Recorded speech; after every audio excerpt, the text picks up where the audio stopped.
You can make a comment off to the side. We'll do our best to try to help.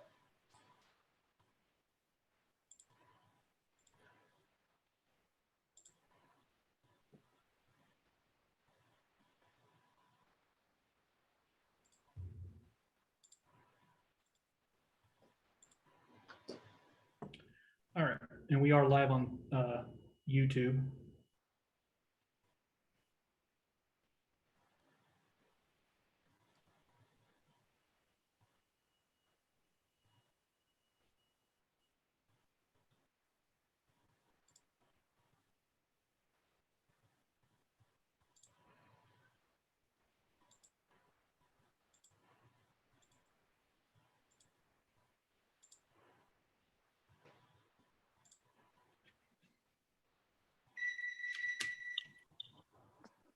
Mayor Marlowe, Mark Clark here. Okay, I got Mark audio. Are you unmuting each person individually, Dallas, to test their audio? How did Mark get through? Good question. You can unmute yourself. I'm doing it here on my own phone. There we go. All right. People shouldn't be able to unmute themselves anymore.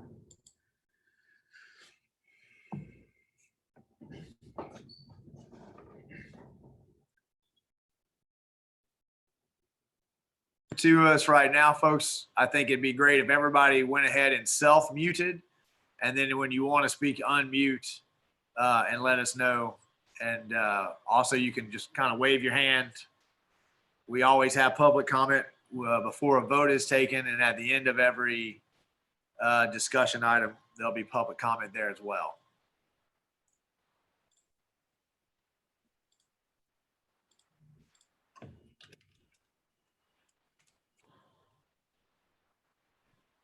And Walt Boyer is saying, not sure if his mic works. Dallas, is there a way you can help him check? Unmute him and let's do an audio. He is unmuted. If your mic's not working, the best bet is to just call in separately on your phone. Walt, say something.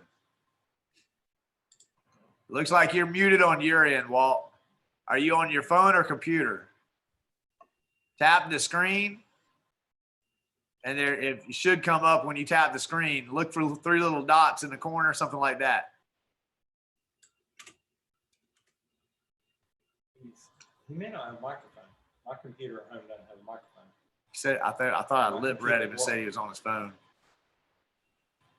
All right, now you should be live, Walt. Say something now. Turn the volume up.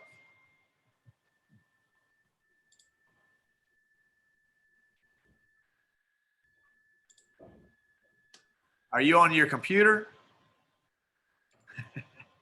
Says he's on his computer. Okay. Put it in the Zoom chat. All right, we have 3 minutes. Yeah, I got 2 Walt phones. Walt's up. One must be his phone and one's his computer. Walt, we've got you here twice also. Try that. The one with the picture of his wife is his iPhone. Oh. Or it's his phone. Say something now, Walt.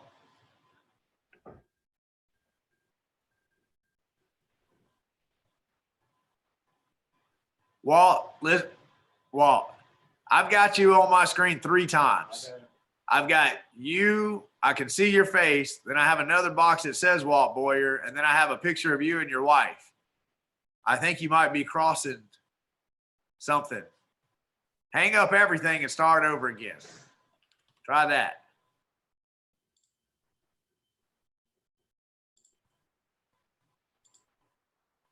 Okay, I just lost one of you.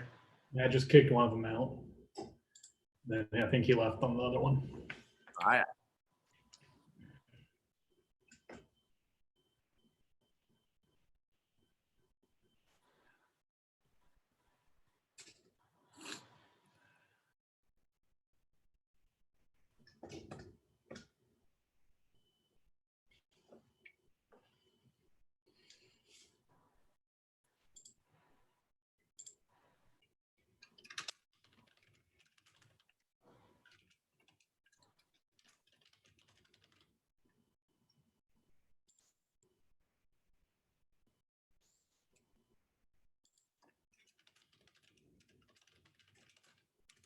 Okay, I can see you, Scott. TV 20's on. And I've got TV 20. How are you doing? She's muted.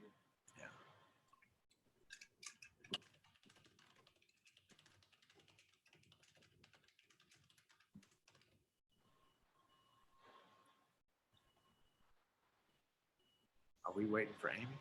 Nope, Amy's not back. So Dallas has got that part too. okay. All right, Dallas, we've got about a minute away. Are we good on YouTube? We are good on YouTube. We are recording. We are ready to go whenever you want to. Okay. And were we able to pull off Facebook Live, or do we not do that this time? Facebook Live is not working, but I did. I put our YouTube link on our Facebook page. Okay. All right.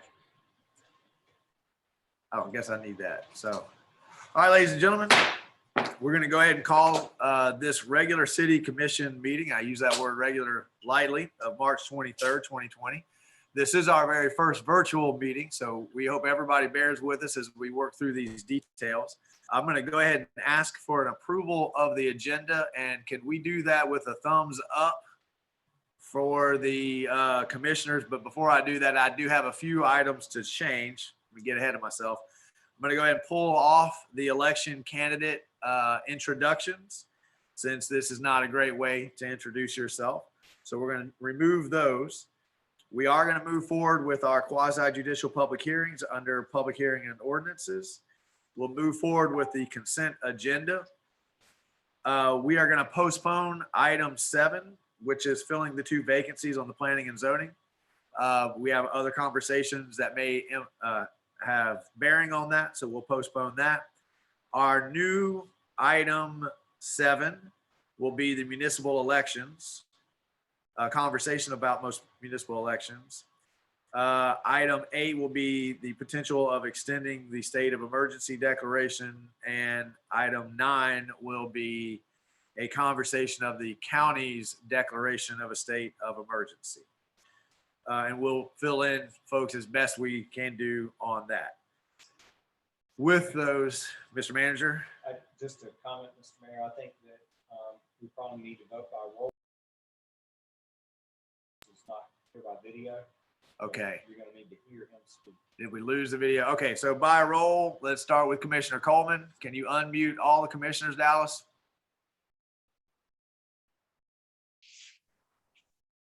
Commissioner Coleman, do you vote to approve the agenda with those changes? I'd Okay. have a motion. Martin, Do we need to have a motion? do I have a motion? Yeah. I need one of you actually to make a motion, because I asked for a commissioner. Move to approve. Second. Okay, I have a motion by Commissioner Coleman and a second by Commissioner Farnsworth. Now let's try the roll call. I'm gonna get the hang of this here eventually. Commissioner Coleman, Aye. Commissioner McKinley, Aye. Commissioner Martin, Aye. Commissioner Farnsworth, Aye. Commissioner Norfleet. Okay, motion passes unanimously. I would like to ask Commissioner McKinley to put on his pastor hat, please, and give us tonight's invocation. And then I will lead us in the Pledge of Allegiance after that. Commissioner Pastor McKinley. Let us pray. Oh, Father, I humbly come before you on behalf of not just our city and not just our state, but our nation and even the world. Lord, we are in treacherous times right now. And God, we know now more than ever that we need you and we need your hand of blessing. Lord, I pray against this virus that is disrupting life. And Lord, I just pray that your hand of healing will come upon our lives. God, I pray for our economy. Lord, none of us know exactly how this is going to react, but Lord, we know that we can put our trust in you. And for that, Lord, we're thankful.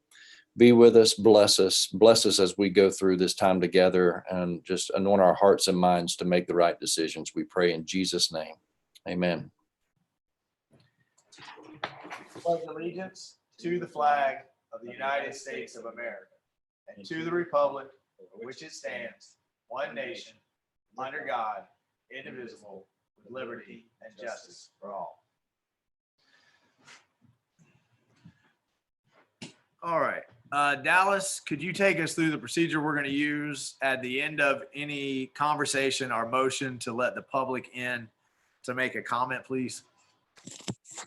Yes, sir, Mr. Mayor. Any of the public that wishes to speak, when it comes to public comment, if you're in the Zoom app, if you could use the Zoom app, raise your hand feature, we will unmute you. If you're calling in through the teleconference, you can use *9 to raise your hand and we'll unmute you. And if that provides us problems, we'll allow you to unmute yourselves. Okay, thank you, Dallas. And I will do, we allow for a 2-minute comment after every motion. I'll do my best to keep that, keep track of that time and keep us moving. And with that, we're going to go straight to public announcement. So now is the time for any of those non-controversial things that you want to let folks know about. Do we have any? Hearing and seeing none, we will move on to our public hearing and ordinance. A quasi judicial public hearing. So I'm going to go ahead and read those procedures. And Rich or Scott, are you ready to read them by title only when we get Yes. there? Okay, let me read the procedures and then we'll have you read that in. So under a quasi judicial proceeding, the city chair shall read in the record ordinance resolution by title and number, or the applicant's name, file number, and the subject matter be decided if there is no ordinance or resolution. Then I'm going to explain the rules concerning testimony, which is primarily that the substantial and competent evidence must be met when the board makes a decision. It shall state the following: quote, all public testimony will be taken under oath. Everyone testifying will be subject to cross-examination. All documents and exhibits shall be entered into evidence. The giving of opinion testimony is limited to experts. Closing arguments will be limited to the evidence of record. I'm going to go ahead and ask the clerk if you could unmute her, Dallas. And Madam Clerk, can you go ahead and swear in anyone who wishes to testify? If you are needing to comment on this, put your hand up, and we'll swear you in. And Brian, are you getting sworn in? There it is. Okay. Go ahead, Madam Clerk. Okay, please state your name and raise your right hand for the record. Brian Thomas. Do you swear or affirm that the testimony you're about to give is the truth and nothing but the truth? I do. You have been duly sworn. Thank you. Thank you, Madam Clerk. Okay. After we explain the procedure and the order of presentation, the applicant, staff, and all participants requesting to speak will have a chance. And at this point, I need to ask the commission to disclose any ex parte communications you might have had. Commissioner Coleman. None. Commissioner McKinley? Is that a no? No. And Commissioner Hardin? No, I've not. No, I've not. Thank you. Commissioner Farnsworth? None. Commissioner Norfleet? None. And I have not had any either. Okay, Mr. Attorney, would you please read the ordinance record for us?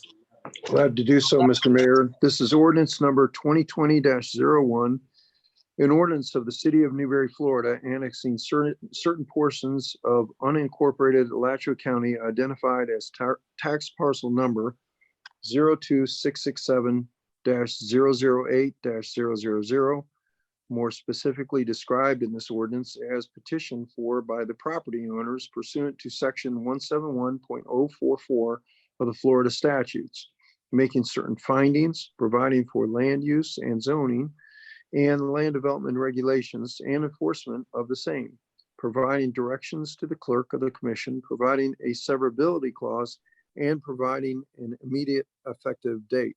Mr. Mayor, this ordinance relates to 7.5 acres. Taxpayers and owners of the ordinance are Charles M. Doral and Cynthia L. Doral. The appropriate motion at the appropriate time would be to pass ordinance 2020-01 as read by title only. Thank you, Mr. Attorney. Mr. Thomas, you want to give staff's overview? And since the applicant is not with us tonight, you can move straight into the staff report and recommendation. Okay, thank you, Mr. Mayor. Basically, this is the first of 11 annexations that we'll be hearing about tonight. The map that you see in front of you encompasses all 11 of those ordinances. A couple of the ordinances encompass more than one parcel, and where possible, we've bundled those together. And so that'll be defined by the attorney once he reads the title, which has the parcel numbers in it. Each of these, it's a little hard to see here, but each of these annexations that we're going to hear tonight generally either eliminate an existing enclave or are filling in some of those pocket and finger areas, enclave-like areas throughout the city.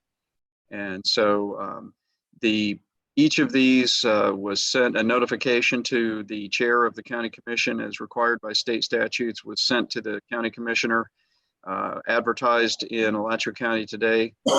And we have, to date, we have not received any objection or comment from Alachua County on any of these annexations. Okay, Brian, I have on the agenda, I've got all 11 of these. Are we in quasi judicial to vote on all 11 of these at one time, or do we need to separate out? Mr. Ware, each title does have to be read separately. And so each one does have to be read separately, up to the city attorney, whether they can be voted on as a group. I'm not sure about that. They need to be voted on separately, read separately and voted separately, Mr. Mayor. But we can stay in the same quasi judicial. Yes. We don't have any new people coming in. Yes, sir, correct. All right, thank you. Okay, thank you. And what is staff's recommendation, Brian? Mr. Mayor, staff's recommendation is to vote to approve on first reading ordinance 2020-101. Okay, thank you. We are now in our quasi judicial to public comment. Is there anyone from the public who wishes to comment? And Dallas, if you could put the screen back. Okay, I'm gonna send you the link right now. Okay. Dallas, are you helping me find if anyone wants to comment? Because I'm not seeing anybody else's faces. I've just got people that are listening. If they want to comment, they need to use the Zoom app to raise their hand or press *9 on their phone or unmute themselves to make a comment. But I don't see anybody at the moment who wants to make a comment. Okay. Hearing no public comment, we're going to move down to members of the decision-making body. You can now ask Brian or Mike or legal any questions that you have for these annexations. Do we have any questions?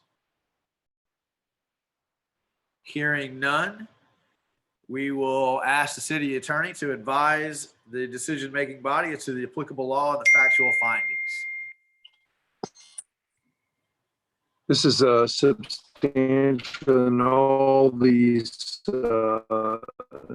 next 11 ordinances will be on the basis of substantial. And this evening, that consists of our planning director, who's provided not only his own testimony here this evening, but also the staff report and the voluntary annexation petition, which has been entered into the record for this evening. Thank you, Mr. Attorney. Okay, the board can now deliberate. Yes, sir. If you want to, if anyone has any questions, comments they want to make, I will entertain a motion at this time. But I need, raise your hand so we know who to unmute. All right, Commissioner Martin. Hang on, you're still unmuted. There you are. Go ahead. Move to approve. I have a motion from Commissioner Martin to approve. Second. I have a second from Commissioner Cole. There's a motion to approve this first annexation and a second. Are there any comments or questions on the motion on the floor from the commission? Hearing none, does the public have any comments or questions on the motion on the floor? Hearing none, we're going to do a roll call. Commissioner Coleman, Aye. Commissioner McKinley, Aye. Commissioner Farnsworth, Aye. Commissioner Martin, Aye. Commissioner Norfleet. Aye. Motion passes unanimously. And Mr. Attorney, if I understand this right, we can go right into reading the next one. We're still in quasi judicial. Everybody still has been sworn in. Is that correct? That is correct, Your Honor. Please read the next. And This will be ordinance 2020-02, which I'll read by title only. This is an ordinance of the city of Newberry, Florida, annexing certain portions of unincorporated Alachua County identified as tax parcel number 02519-001-000, more specifically described in this ordinance as petitioned for by the property owners pursuant to section 171.044 of the Florida statutes, making certain findings, providing for land use, zoning, and land development regulations and enforcement of the same, providing directions to the clerk of the city commission, providing a severability clause, and providing an immediate effective date. This ordinance, Mr. Mayor, relates to a parcel that is 19.81 acres. It is owned by Wesley Teuch, is T-E-U-T-S-C-H, and Dean and Yesenia Marable is what the taxpayer rolls provide. The appropriate motion at the appropriate time is to adopt ordinance number 2020-02 as read by title only. Thank you, Mr. Attorney. Brian, do you have anything to add to this, or is the same information pertinent here? Yes, Mr. Mayor, it's the same information as before. Okay. Do we have any members of the, is the recommendation the same, Mr. Thomas? Yes, Mr. Mayor, the recommendation is to approve on first reading ordinance 2020-02. Okay. Thank you, sir. Do we have any members of the public here who would like to speak to this motion? This quasi, this annexation. Okay, seeing none, we will move down. Do any commissioners have any questions for Brian? Hearing none, we've already been advised by the attorney that his advice will adhere to all 11 of these issues. Correct, Mr. Attorney? I'm going to ask the commission for deliberations or a motion. Move to approve. I have a motion from Commissioner Coleman. Second. I have a second from Commissioner McKinley. Okay, are there any questions or comments on the motion on the floor from the commissioners? Questions or comments on the motion on the floor from the public? Hearing none, roll call. Commissioner Coleman. Aye. Commissioner McKinley. Aye. Commissioner Farnsworth. Aye. Commissioner Martin. Aye. Commissioner Norfleet. Aye. Motion passes unanimously. Mr. Attorney, will you read ordinance 2020-03? Yes, Mr. Mayor, this is an ordinance of the city of Newberry, Florida, annexing certain portions of unincorporated Alachua County identified as tax parcel number 02517-001-001, more specifically described in this ordinance as petitioned for by the property owners pursuant to section 171.044 of the Florida statutes, making certain findings, providing for land use, zoning, and land development regulations, and enforcement of same, providing directions to the clerk of the city commission, providing for a severability clause, and providing an immediate effective date. This particular parcel is owned by Karen F. and Kevin W. Ashley. It is 35.93 acres, Mr. Mayor, and the appropriate motion at the appropriate time would be to pass ordinance number 2020-03 upon its reading by title only. Thank you, sir. Mr. Thomas, do you have anything else to add? Are you ready to make a recommendation? No, Mr. Mayor, the staff recommendation is to approve ordinance 2020-03 on first reading. Thank you, sir. Do we have any public comment? Seeing none. Do any commissioners have any questions for staff? Seeing none. I'll take a motion. Move to approve. I have a motion from Commissioner Farnsworth. Second. Second from Commissioner Martin. Any questions from the commissioners on the motion on the floor? Any questions from the public on the motion on the floor? Hearing none. Commissioner Coleman. Aye. Commissioner McKinley. Aye. Commissioner Farnsworth. Aye. Commissioner Martin. Aye. Commissioner Norfleet. Aye. Motion passes unanimously. Mr. Attorney, will you read 2020-04? Yes, Mr. Mayor, this is an ordinance of the city of Newberry, Florida, annexing certain portions of unincorporated Alachua County identified as tax parcel number 02610-000-000. More specifically described in this ordinance as petitioned for by the property owner pursuant to section 171.044 of the Florida statutes, making certain findings, providing for land use, zoning, and land development regulations and enforcement of the same, providing directions to the city clerk of the commission, providing a severability clause, and providing an immediate effective date. This particular ordinance relates to property owned by Susanna and Justin W. Richardson, 4 acres, Mr. Mayor.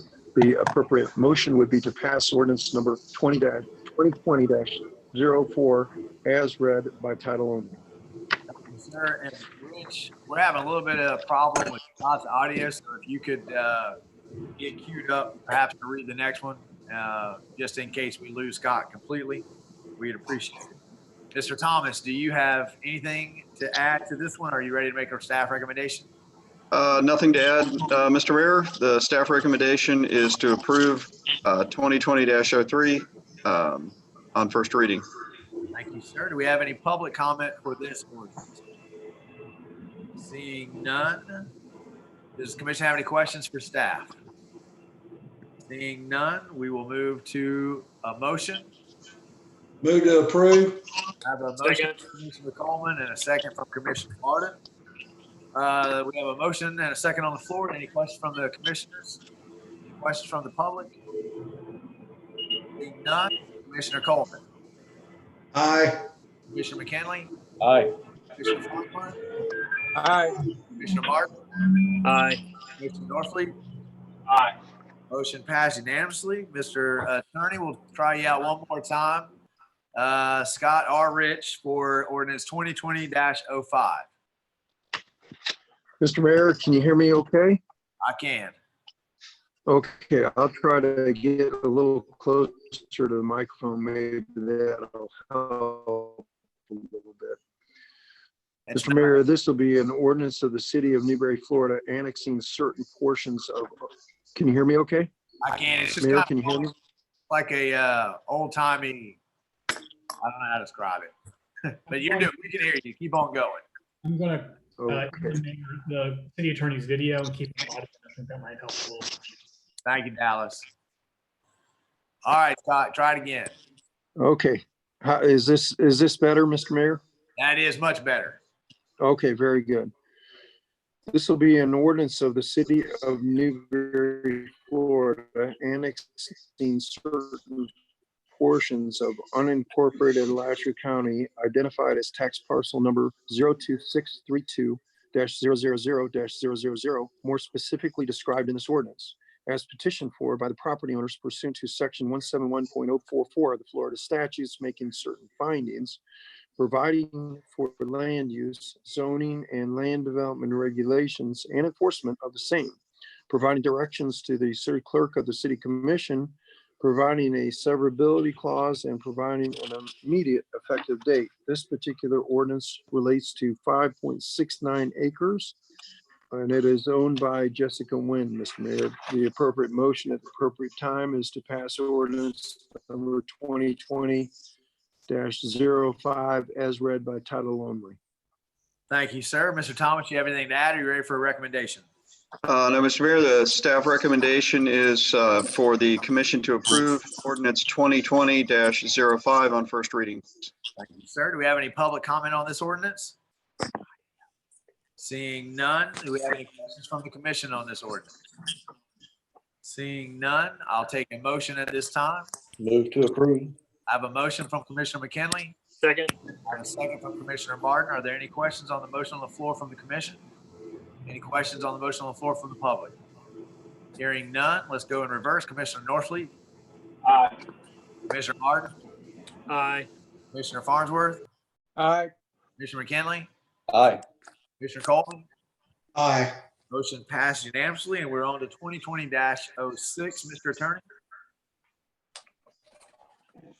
Mr. Mayor, this is an ordinance of the city of Newberry, Florida, annexing certain portions of unincorporated Alachua County identified as tax parcel numbers 01926-005-000 and 01926-010-015, more specifically described in this ordinance as petitioned for by the property owners pursuant to section 171.044 of the Florida statutes, making certain findings, providing for land use, zoning, and land development regulations and enforcement of the same, providing directions to the clerk of the commission, providing for a severability clause, and providing an immediate effective date. This particular property is owned by Hodge, Hodge and Hodge, and it is 10.54 acres. The appropriate motion at the appropriate time is to pass ordinance number 2020-06 as read by title only. Thank you, Mr. Attorney. Mr. Thomas, you have anything to add? Or are you ready to make a recommendation? Yes, Mr. Mayor, staff recommendation is to approve ordinance 2020-06 on first reading. Thank you, sir. Do we have any public comment on this ordinance? Seeing none? Does the commissioners have any questions or comments of staff? Seeing none, I will take a motion at this time. So moved. Motion from Commissioner Martin. Second. I have a second from Commissioner Farnsworth. I'm assuming that's right. Yes. Any questions or comments on the motion on the floor? Does the public have any questions or comments on the motion on the floor? Seeing none, Commissioner Coleman, Aye. Commissioner McKinley, Aye. Commissioner Farnsworth, Aye. Commissioner Martin, Aye. Commissioner Norfleet. Aye. Motion passed unanimously, and that takes us to ordinance 2020-07. Mr. Attorney.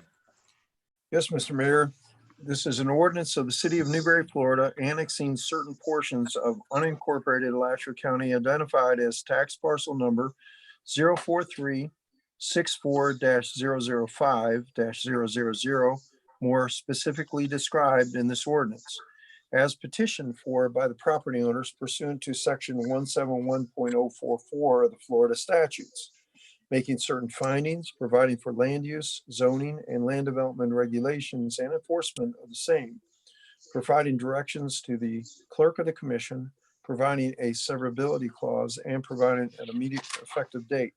This particular parcel is 4.01 acres, owned by Arthur Wade and Cindy Wade.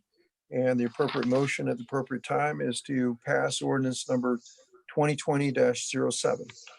Thank you, Mr. Attorney. Mr. Thomas, you have a recommendation? Yes, Mr. Mayor, staff recommends that the commission pass ordinance 2020-07 on first reading. Thank you, sir. Does the commission have any, public comment? Seeing none, does the commission have any questions for staff? Seeing none, I'll entertain a motion at this time. So moved. Second. Motion from Commissioner Coleman and a second from Commissioner Martin. Any questions or comments from the commissioners on the motion on the floor? Does the public have any questions or comments on the motion on the floor? And Commissioner Norfleet? Aye. Commissioner Martin? Aye. Commissioner Farnsworth? Aye.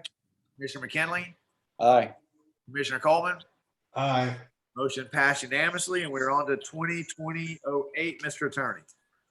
Mr. Mayor, this is an ordinance of the city of Newberry, Florida, annexing certain portions of unincorporated Alachua County identified as tax parcels number 04276-007-000, 04276-010-000, parcel 04276-011-000,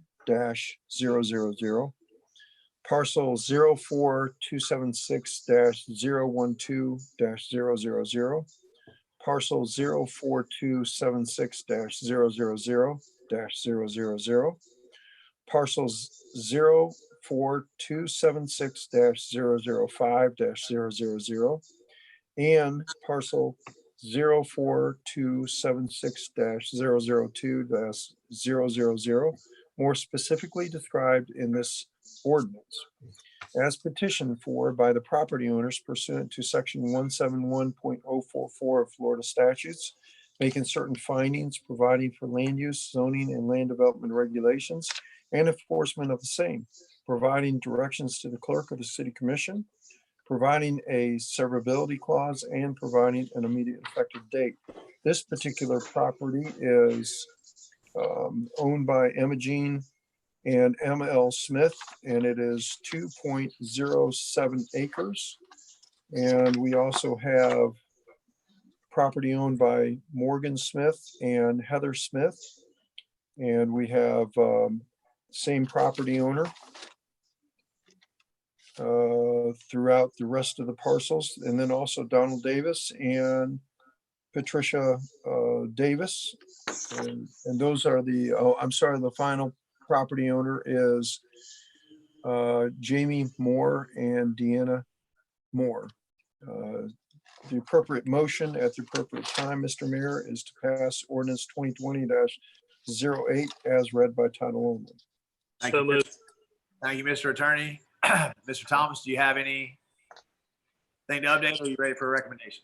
Yes, Mr. Mayor, staff recommends the commission approve ordinance 2020-08 on first reading, please. Do we have any public comment? Seeing none, does the commissioners have any questions for staff? No, if not, I heard a motion out of Commissioner Martin. Do I have a second? Second. I have a second from Commissioner McKinley. So it's motion by Commissioner Martin, seconded by Commissioner McKinley. Commission have any questions or comments on the motion on the floor? Hearing none, does the public have any questions or comments on the motion on the floor? Seeing none, Commissioner Norfleet? I heard him. Aye. Commissioner Martin? Aye. Commissioner Farnsworth? Aye. Commissioner McKinley? Aye. Commissioner Coleman? Aye. Motion passed unanimously, and we're on to 2020-09. Mr. Mayor, this is an ordinance of the city of Newberry, Florida, annexing certain portions of unincorporated Alachua County identified as tax parcel number 04270-000-000, more specifically described in this ordinance, as petitioned for by the property owners pursuant to section 171.044 of the Florida statutes, making certain findings, providing for land use, zoning, and land development regulations and enforcement of the same, providing directions for the clerk of the commission, providing for severability clause, and providing an immediate effective date. This is 80.87 acres. It's the ML Family Partners Limited that are the petitioners. The appropriate motion at the appropriate time is to pass ordinance 2020-09 as read by title only. Thank you, Mr. Attorney. Mr. Thomas, do you have anything to add? Are you ready to make a recommendation? Yes, Mr. Mayor, staff recommends the commission approve ordinance 2020-09 on first reading, please. Thank you, sir. Do we have any public comment? Seeing none, does the commission have any questions for staff? Seeing none, I'll entertain a motion. So moved. I have a motion from Commissioner Martin. Second from Commissioner Farnsworth. Any questions, comments from the commission on the motion on the floor? Seeing none, any public comments on the motion on the floor? Seeing none, Commissioner Coleman, Aye. Commissioner McKinley, Aye. Commissioner Farnsworth, Aye. Commissioner Martin, Aye. Commissioner Norfleet. Aye. Motion passed unanimously, and that takes us to 2020-10. Mr. Attorney. Mr. Mayor, this is an ordinance of the city of Newberry, Florida, annexing certain portions of unincorporated Alachua County identified as tax parcels number 04152-000-000, 04155-000-000, parcel number 04155-002-000, parcel number 04155-001-000, and parcel number 04155-001-001, more specifically described in this ordinance as petitioned for by the property owners pursuant to section 171.044 of the Florida statutes, making certain findings, providing for land use, zoning, and land development regulations, and enforcement of the same, providing directions to the clerk of the commission, providing a severability clause, and providing an immediate effective date. Mr. Mayor, this is 205 acres, which is owned by Gladys Marilyn Fleming. There's 25 acre parcel, 25.39 acres, which is owned by Golden Pond Farms, Inc. Another 14.07 acres, which is owned by Golden Pond Farms, Inc. Then there is a parcel of 25.46 acres owned by Joshua and Amanda Moore. And then there is lastly another parcel of land, which is 14.13 acres owned by Joshua and Amanda Moore. The appropriate motion at the appropriate time is to pass ordinance number 2020-10 as read by title only. Thank you, sir. Mr. Thomas, do you have a recommendation? Anything to add? Yes, Mr. Mayor, staff recommends that the commission approve ordinance 2020-10 on first reading, please. Thank you, sir. Do we have any public wishing to speak on this ordinance? Seeing none, I'll move to the commission. Does the commission have any questions for staff on this ordinance? None, I'll entertain a motion. Motion to approve. I have a motion from Commissioner McKinley. Second. I have a second from Commissioner Norfleet. Is that Commissioner Norfleet? Yep. Was it? Yep. Okay, I have a second from Commissioner Norfleet. Any questions or comments on the motion on the floor? Any questions, comments from the public on the motion on the floor? Seeing none, Commissioner Norfleet. Aye. Commissioner Martin, Aye. Commissioner Farnsworth, Aye. Commissioner McKinley, Aye. Commissioner Coleman. Aye. Motion passed unanimously, and we're on to our last one, 2020-11. Your time. Mr. Mayor, this is an ordinance of the city of Newberry, Florida, annexing certain portions of unincorporated Alachua County identified as tax parcel number 01880-000-000, more specifically described in this ordinance as petitioned for by the property owners pursuant to section 171.044 of the Florida statutes, making certain findings, providing for land use, zoning, and land development regulations and enforcement of the same, providing directions to the clerk of the commission, providing a severability clause, and providing an immediate effective date. This property is owned by Gail Loveorn, and it is 104.76 acres being voluntarily annexed to the city of Newberry. Appropriate motion at the appropriate time is for the commission to pass ordinance number 2020-11 as read by title only. Thank you, sir. Mr. Thomas, do you have anything to add? Are you ready to make a recommendation? Yes, Mr. Mayor, the staff recommendation is for the commission to approve ordinance 2020-11 on first reading, please. Thank you, sir. Do we have any public comment on this ordinance? Seeing none. Do we have any commissioner questions or comments on this ordinance? Seeing none, I'll entertain a motion. So moved. Second. A second from Commissioner Coleman. Any questions or comments from the commission on the motion on the floor? Seeing none. Any questions or comments from the public on the motion on the floor? Seeing none. Commissioner Norfleet. Commissioner Martin. Aye. Commissioner Farnsworth. Aye. Commissioner Coleman. Aye. Commissioner McKinley. Aye. Commissioner Norfleet's audio is a little light, but it was an aye vote. That motion passes unanimously. Thank you all. That closes our quasi judicial. I appreciate everybody sticking with us and working through that. These residents have been waiting a long time, working through the process, and I think it's really important in these times to show that we can still get business done. We're going to move to the consent agenda, and before I ask for a motion to approve the consent agenda as it was published, I'm going to ask the manager just to speak to the power cost adjustment because I think it's important given our current situation. Manager? Thank you, Mr. Mayor. Just wanted to point out for the commission and the watching public's edification that our recommendation for power cost adjustment is actually a negative value this month. It's a negative 0.01. It's resulting in a decrease to the average bill of about 10%. I think our average residential bill is in the neighborhood of $90 this month. So, you know, staff came to that conclusion, just kind of being cognizant of the concern that residents have about cash flow and those sorts of things. And this was a good first step on how we could assist our residents. Thank you, Mr. Manager. I appreciate staff's diligence and compassion in this time. Commission have any questions or comments about that? If not, I'll entertain a motion to approve the consent agenda. So moved. I have a motion from Commissioner Martin. I need a Second. Second. I have a second from Commissioner McKinley.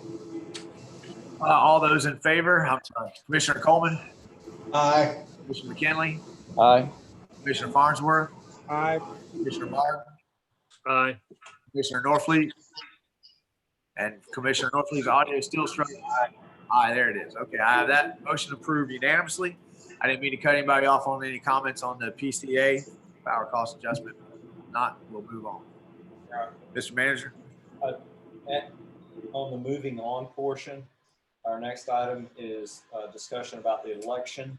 And our last item is Alachua County Emergency Order 20-09.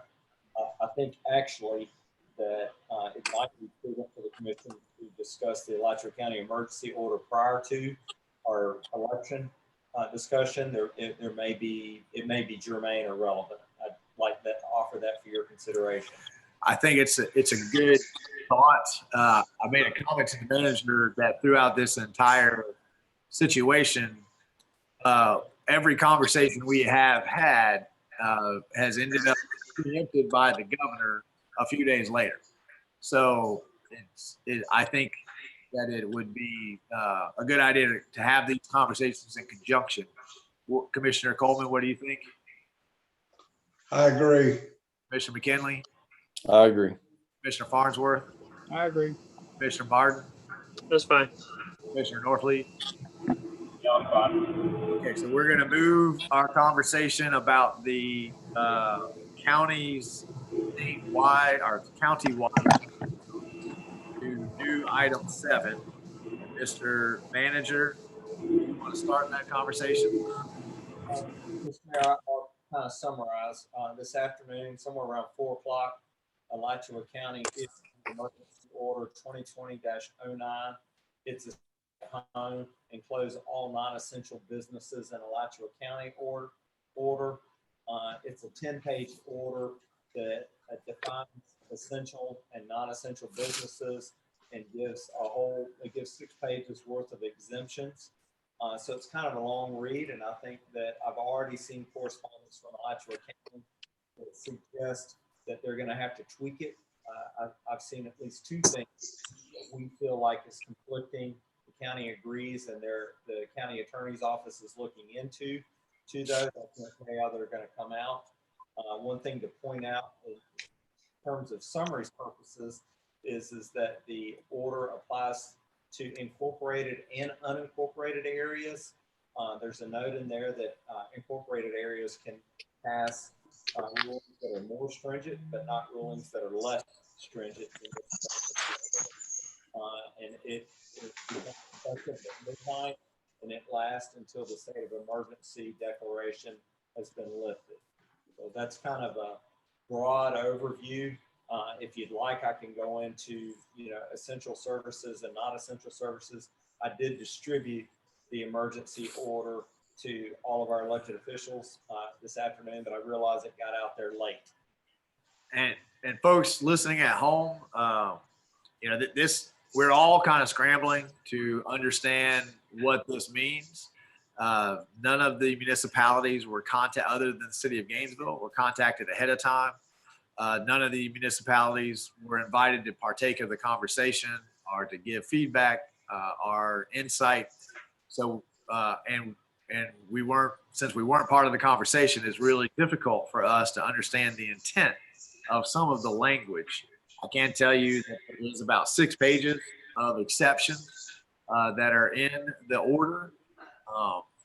And some of them are pretty vague. Some of them are pretty broad. I'm going to ask the manager to speak specifically to some of the concerns that I've had today about construction sites and people who are in the middle of building houses, commercial buildings, churches, those kinds of things, because what the chair Hutchinson said was a little bit vague in the live stream ordinance that they put out. Mr. Manager, do you have any clarifying thoughts on what this says now?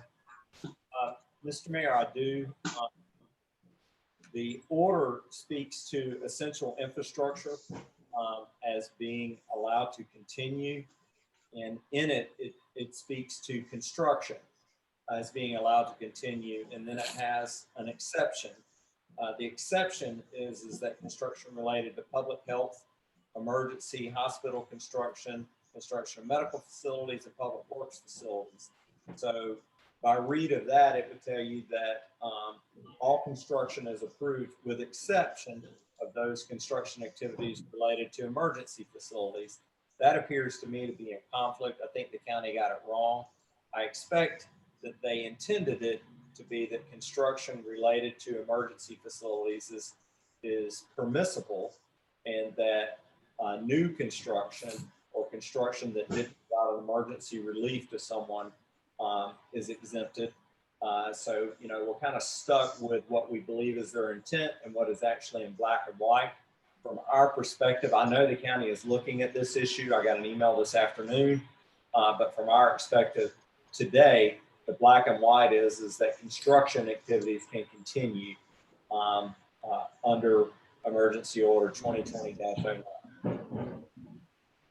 Any questions from the commission on this? Just raise your hand. Okay, Scott, can you speak to the county's ability and power to pass this ordinance? Do cities and counties even have the ability to opt out at this point? Mr. Mayor, the power in this instance emanates from Chapter 252 of the Florida statutes. And there is authority under that particular statute for the county to implement countywide measures for the general protection, health, safety, and welfare of the citizens of that county. And so with that in mind, the county does have the power to order a emergency declaration such as found in 2020-09. Okay. And do you have any idea of why? Because I'm getting conflicting reports from some cities adopting mirroring ordinances, but it doesn't sound to me like that's necessary since the county has the authority to do this already. Say it again, Mr. Mayor, I didn't catch it. Well, like the city of Gainesville is adopting the same ordinance that the county has passed. And I'm not sure why they need to do that since the county has the authority to pass this. And I know that some of the other municipalities are looking at whether they need to adopt a similar ordinance. But from what I'm hearing, the county has authority here. They've already adopted the ordinance and it applies to municipalities. So unless cities want to adopt more stringent regulations, there's nothing to be done.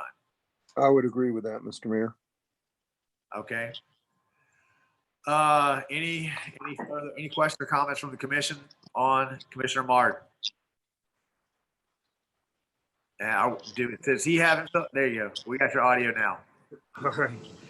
Yeah, to be fair, 20-09 probably would have been shorter if they just listed the ones that couldn't function anymore. Because as the city manager said, it's 6 pages of exceptions.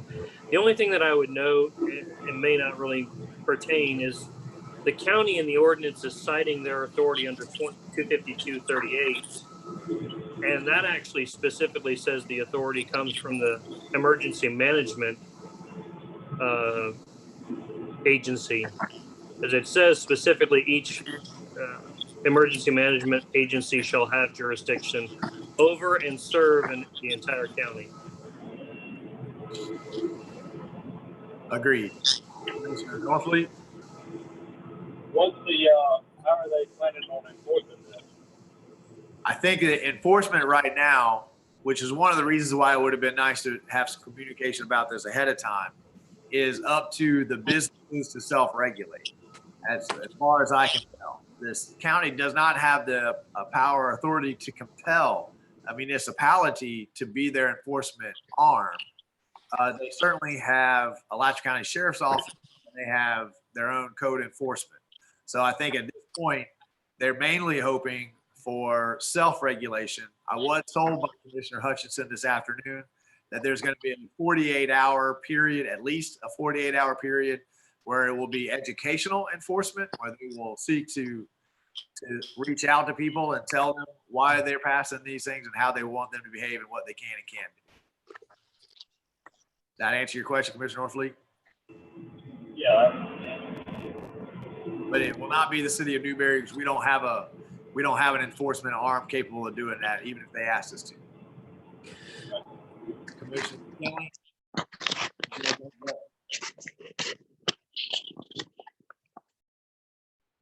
No?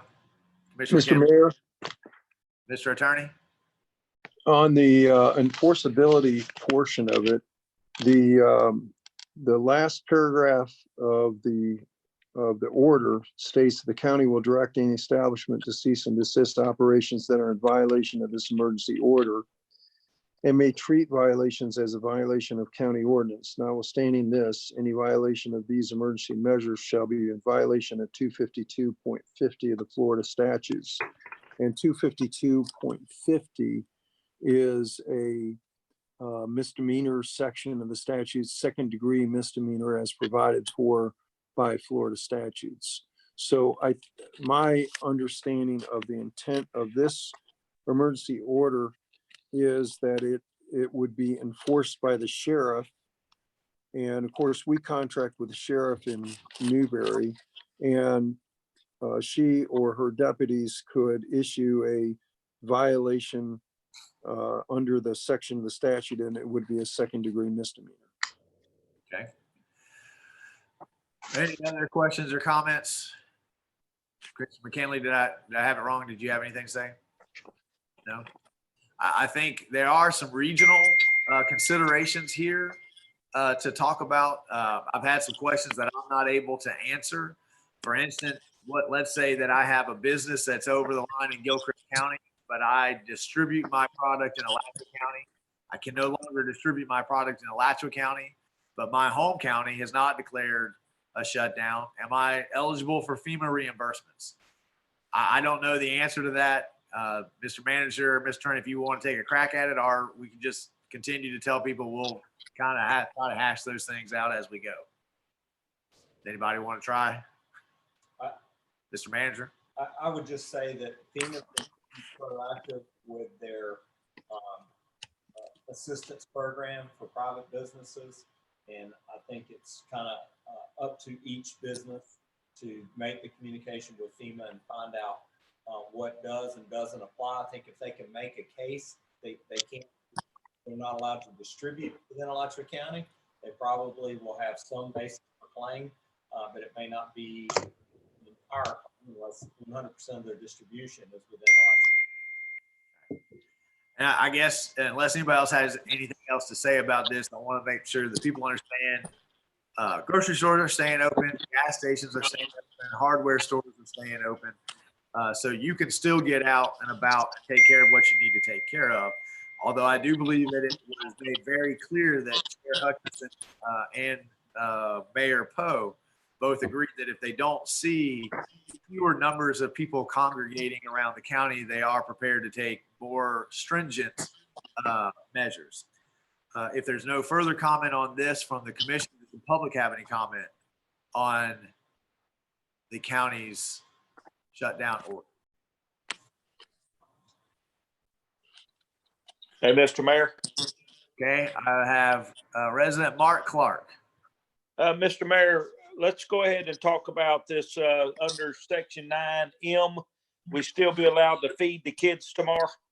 Absolutely. The way I understand that, anything that you're doing to help your fellow man, to feed someone who's hungry, take care of the elderly, you're still absolutely allowed and encouraged to do.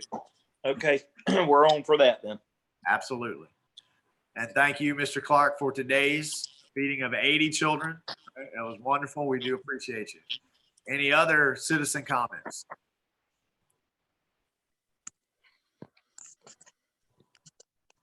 Okay, hearing none, we will move on to the new item 8, which is our municipal elections. And I'm going to ask our clerk and our attorney to be ready for this conversation because they have more information than I do.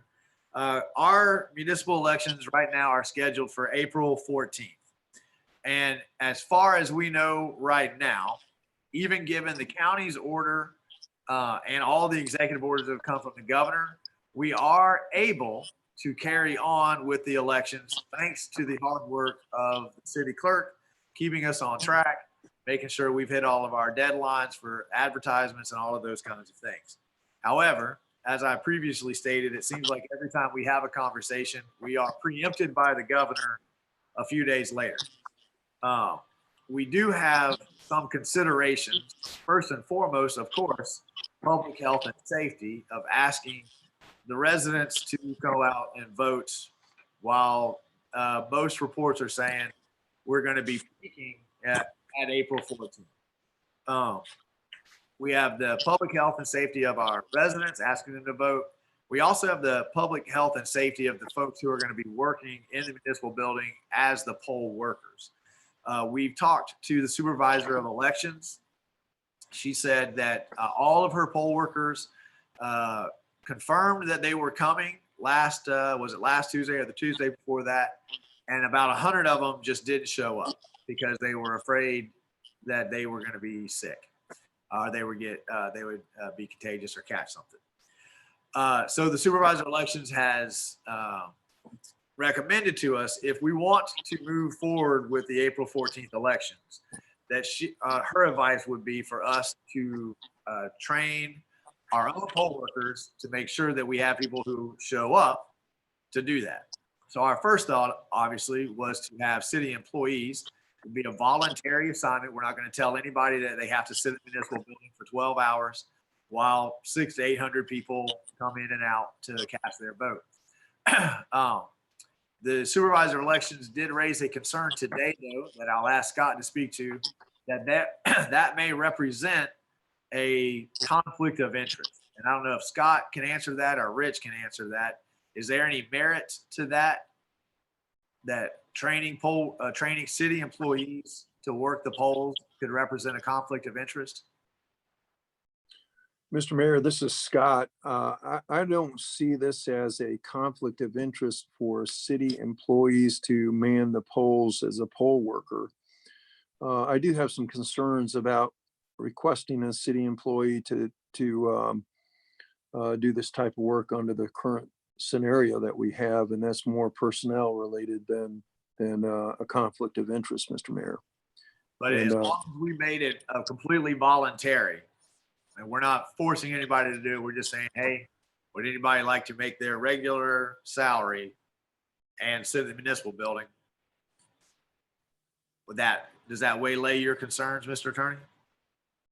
Mr. Mayor, it's more, my comment is more advice to the city manager. Whenever you ask an employee, like in our law firm, you ask an employee to do something, and is it a voluntary request? Is it not? The employees generally will say yes. And so it puts your employees in a difficult spot, but that's more management related. It does relate to the legal side in some instances with our personnel policies, but it is a bit of a quandary.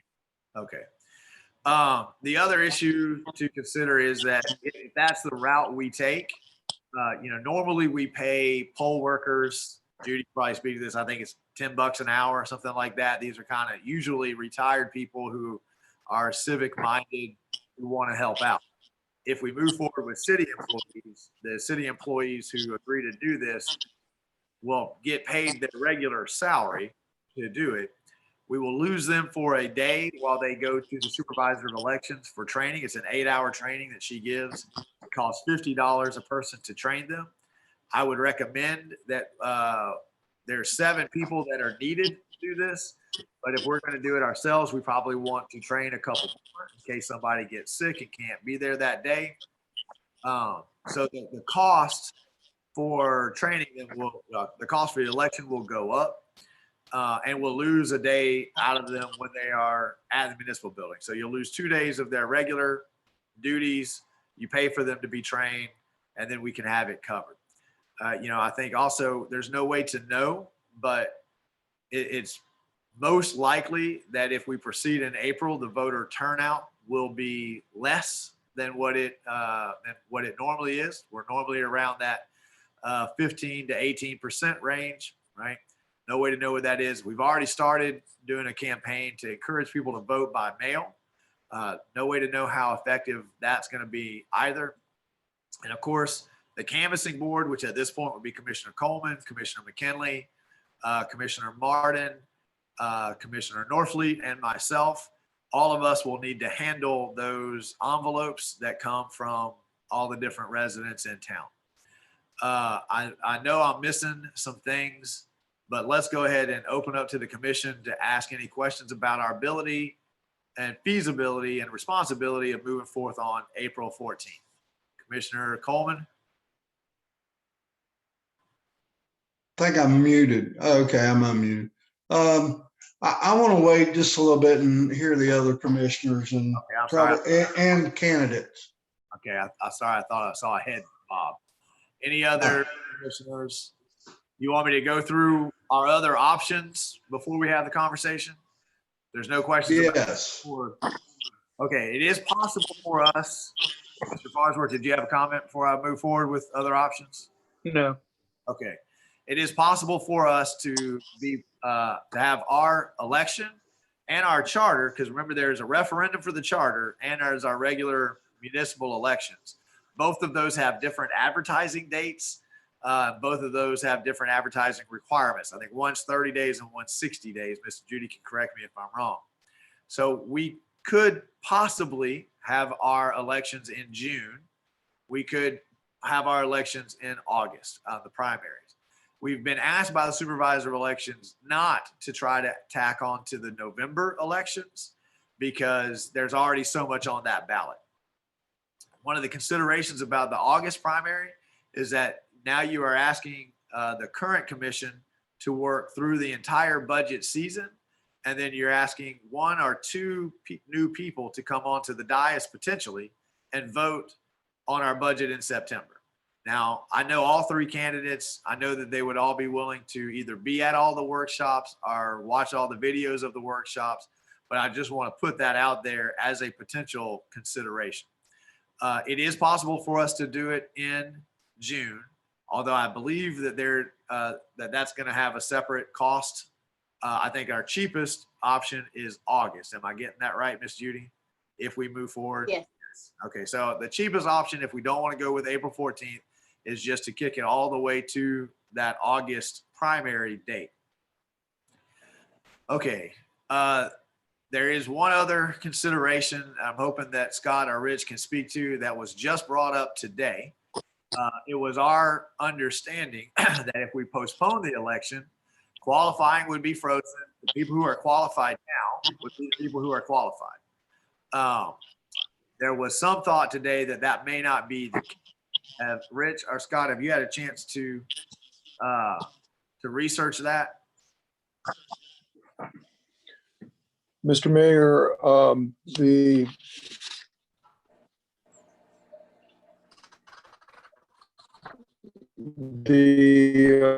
analysis would start with the Florida statutes. And I would note that we're in somewhat of uncharted territory here because of the emergency and it's a very fluid situation. So we may not have a choice in moving the election given what's been happening very, very recently. But of the analysis is under Florida statutes. You're really going out, Scott. And we've already talked about the section of the statute that gives the maybe to be better, Mr. Mayor. Yeah, I mean, it just kind of keeps coming in and out. So just keep going. And if we miss something really important, I'll ask you to repeat it. Okay, Mr. Mayor, the beginning of the analysis starts under Florida statutes. And of course, we talked about section 252 of the Florida statutes that relates to emergency management powers of the county.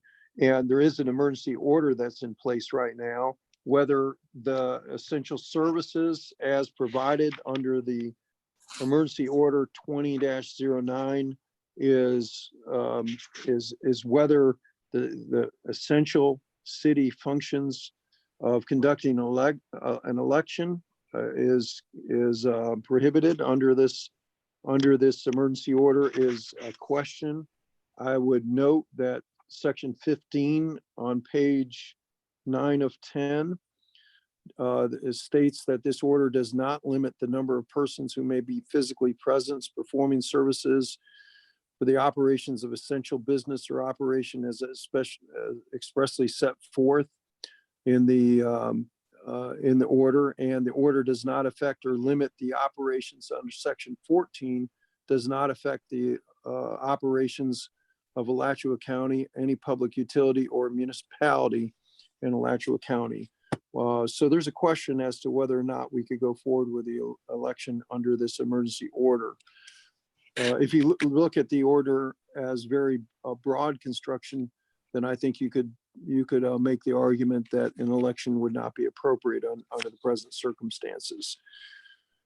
Now, turning more closely to your question as to qualification, the Florida statutes does not have a specific section as to when qualifying begins or ends in the Florida statutes, except as to state offices or county offices. So municipal offices is not governed by the statute. There is a section in the statute that is 100.3605, which provides that the governing body of a municipality may, by ordinance, change the dates for qualifying and for the election of members of the governing body of the municipality, and provide for the orderly transition of office resulting from such date changes. So the statute throws the authority to change qualifying dates or the date of the election back to the municipality for its decision as to what's in the best interest of our city. Now, if we look at our code of ordinances, it states that qualifying under section 26-7, qualification of candidates for mayor or city commissioner, any person who is a resident of the city and is a qualified elector therein may become a candidate for the office of mayor or commissioner, city commissioner, by taking an oath before the clerk not less than 30 days nor more than 60 days prior to the day of the election, that he or she possesses the qualifications to become a candidate for such office and designating the group in which he or she will run. So that's the provision that talks about qualifying under our local ordinances. The state statute says we have the authority to set those dates, and then our local ordinances, our code of ordinances, sets the qualification period of 60 days prior to the election as the date beginning qualification, and then ending is 30 days prior to the date for the election. As we stated earlier, that we're in somewhat uncharted territory. It seems to me to be patently unfair for the candidates that have already qualified for the election. In other words, they've given their oath, they've paid their fee, they've done all the things necessary to be qualified as a candidate with our city clerk, and done that 60 days prior to the election, and qualifications then ends 30 days prior to the election. So if we move the election, let's say for purposes of example, to August, the second Tuesday in August, as is recommended by our supervisor of elections, it seems to me patently unfair to then say, okay, now we're also going to change or reopen the qualification dates. That just seems as an unfair concept under our code provisions. So my recommendation, if the commission chooses to move forward and bump the dates for the election to August, as recommended by the supervisor of election, is that we should have a new proclamation that says that. That proclamation should state that the individuals that have already qualified for this election would remain qualified, that the present city commissioners that are serving under their elected office or appointed office would continue to serve until the next election that will be conducted on the second Tuesday of August. And so that that proclamation would specifically reference that the qualifying has begun, is already occurred, and those candidates that are currently qualified would remain qualified for that election. Now we get to the problem of resolutions and proclamations amending an ordinance. And my recommendation will be that we also have an ordinance fix that will occur before the August election that will state we're under a state of emergency for this particular election. We are keeping the qualification date the same as that was conducted for the April election. So that's my suggestion if the commission desires to go in that direction, Mr. Mayor. Okay. I think that's the exact appropriate thing to do. I agree that it would be unfair to completely restart. The folks that qualified have qualified. All we would be doing is be putting a hold and then moving it forward. And I just want to make sure that the folks listening understand the reason our options are our options. We're the only municipality in the county that has an election in April. Other municipalities have elections during those other months. And we need 60 days. I believe it's our referendum that has a 60-day advertisement requirement. So if we postpone, we have to go 2 months away from where we are anyway. So that's why we get stuck in June or August. Again, we've been asked not to go for November. And Scott, it also seems to me that we need to move forward. If we're going to think about postponing, we would need to think about a time certain. I know some people have suggested, well, let's just postpone it until this thing is over. I don't know that we'll have dates for that. I think people need to have some end goal in mind. We can always come back and address it again if this is not over. Okay, I'm not sure that I've got everything that I was covered, everything I was supposed to cover in that. So Miss Judy, have I missed any important information about costs, our dates, our options, our considerations? Again, stating absolutely public health and safety is first and foremost on everyone's mind. Miss Judy? Okay, can you hear me? We got you. Okay. My question is about the referendum election. We are required to advertise the 5th and 3rd week prior to the election. The proclamation is at least 60 days. But there's a different requirement for our referendum election, and it's 5th and 3rd. So this coming Thursday, our advertisement for the 3rd week will be advertised in the paper. Will we also re-advertise the referenda questions? I believe the answer to that is yes. Okay. And we've already paid for those advertisements, right, Miss Judy? I'm sorry? You've already paid for those advertisements? That's correct. No. But have we paid for the one that's this week we haven't paid for? We could postpone that one. We paid for the ones that have been published. That's correct. Okay. And one of the things that, we have been marching on, like we're going to have our elections on April 14th. So we keep running on these deadlines where we have to pay out.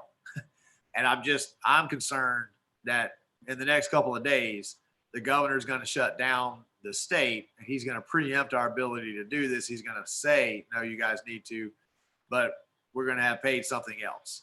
So, we're not talking about huge dollars here, but in my mind, it is a consideration about why we need to say, this is what we're doing. And we're just going to keep on marching until someone else preempts us, or we just need to back off and try something else. Ms. Hughes, is there anything else that I missed? I don't think so. We will continue to take requests for vote by mail ballots. We have 25 so far.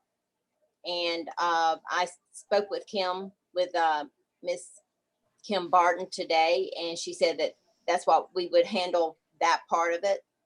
Unless we have it at the time that she has it.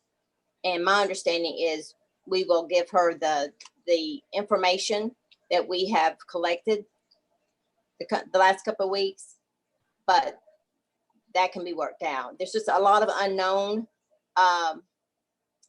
elements in this, and we've been trying very hard to pin it down. And we're not the only ones. There are several other municipalities in Pasco County that are going through the same thing. Now, are they postponing their elections, Miss Judy, or are they trying to march on?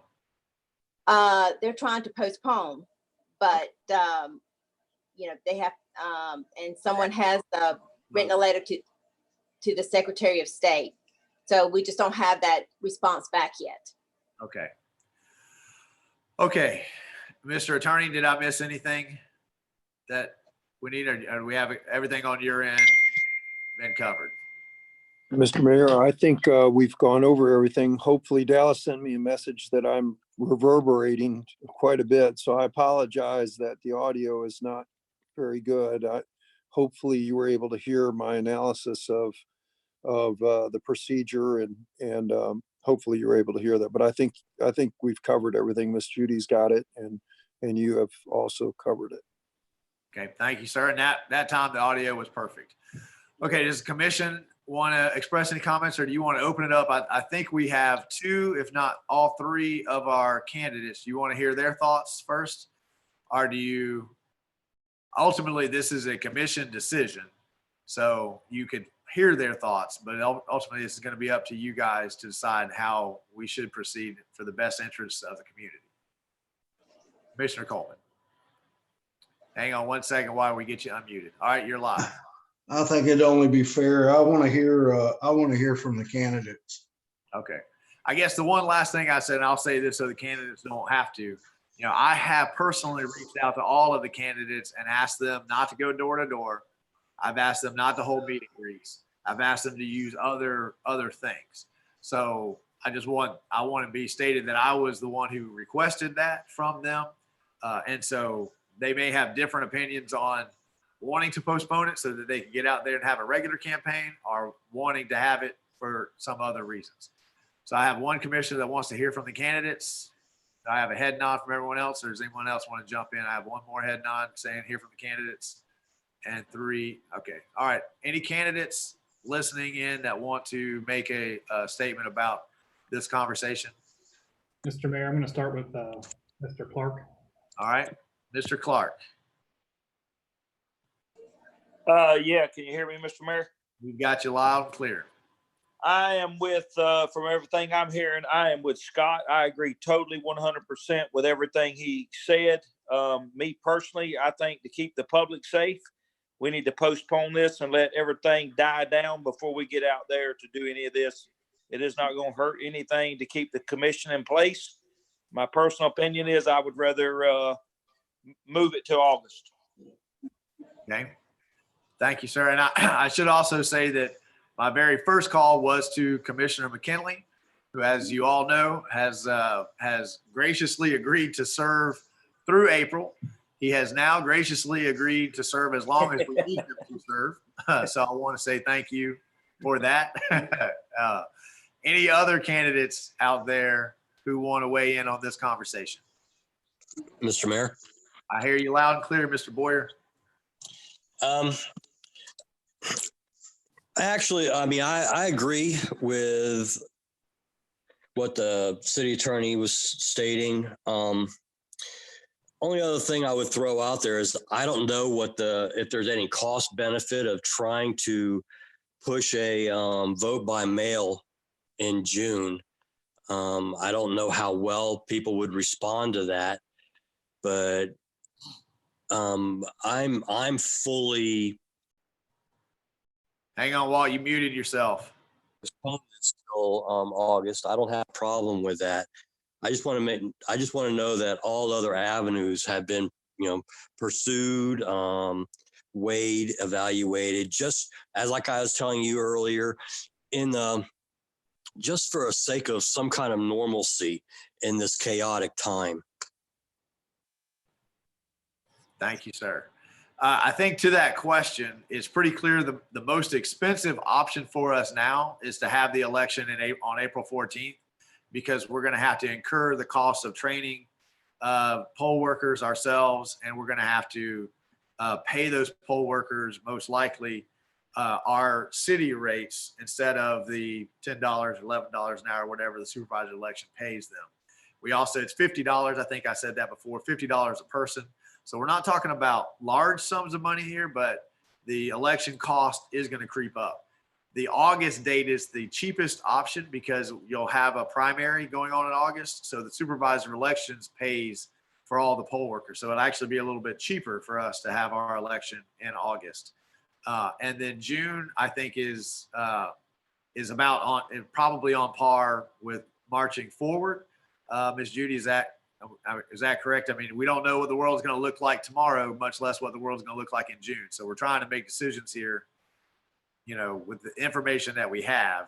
I have the order: most expensive April 14th, least expensive August.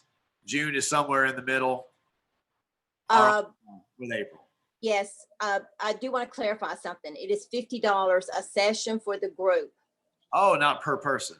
For the group. The expensive part is the 12-hour, 13, 14-hour day that your employees would, if we had to use the employees, they would be working more than a 10-hour day. It'd be time and a half.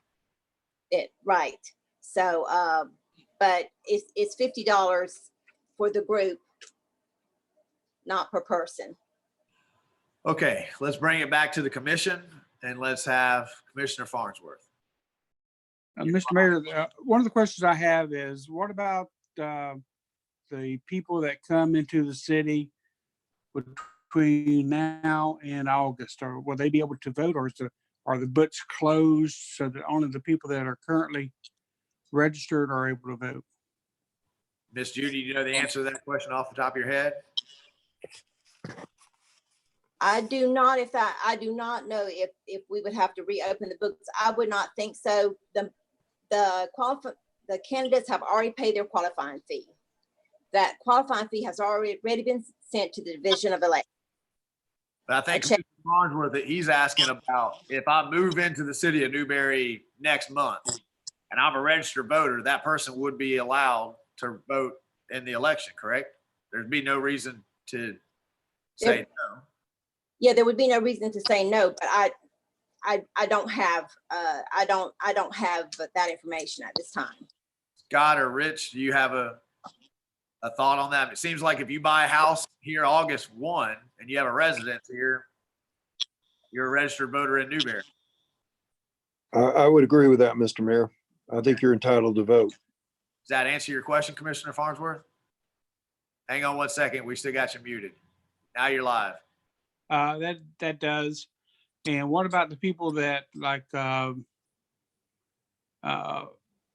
vote by absentee or something and then move out of the city? Boy, Mr. Farnsworth got these technical questions on us tonight. Scott, you want to take that one? No, no. That one's a tough one there.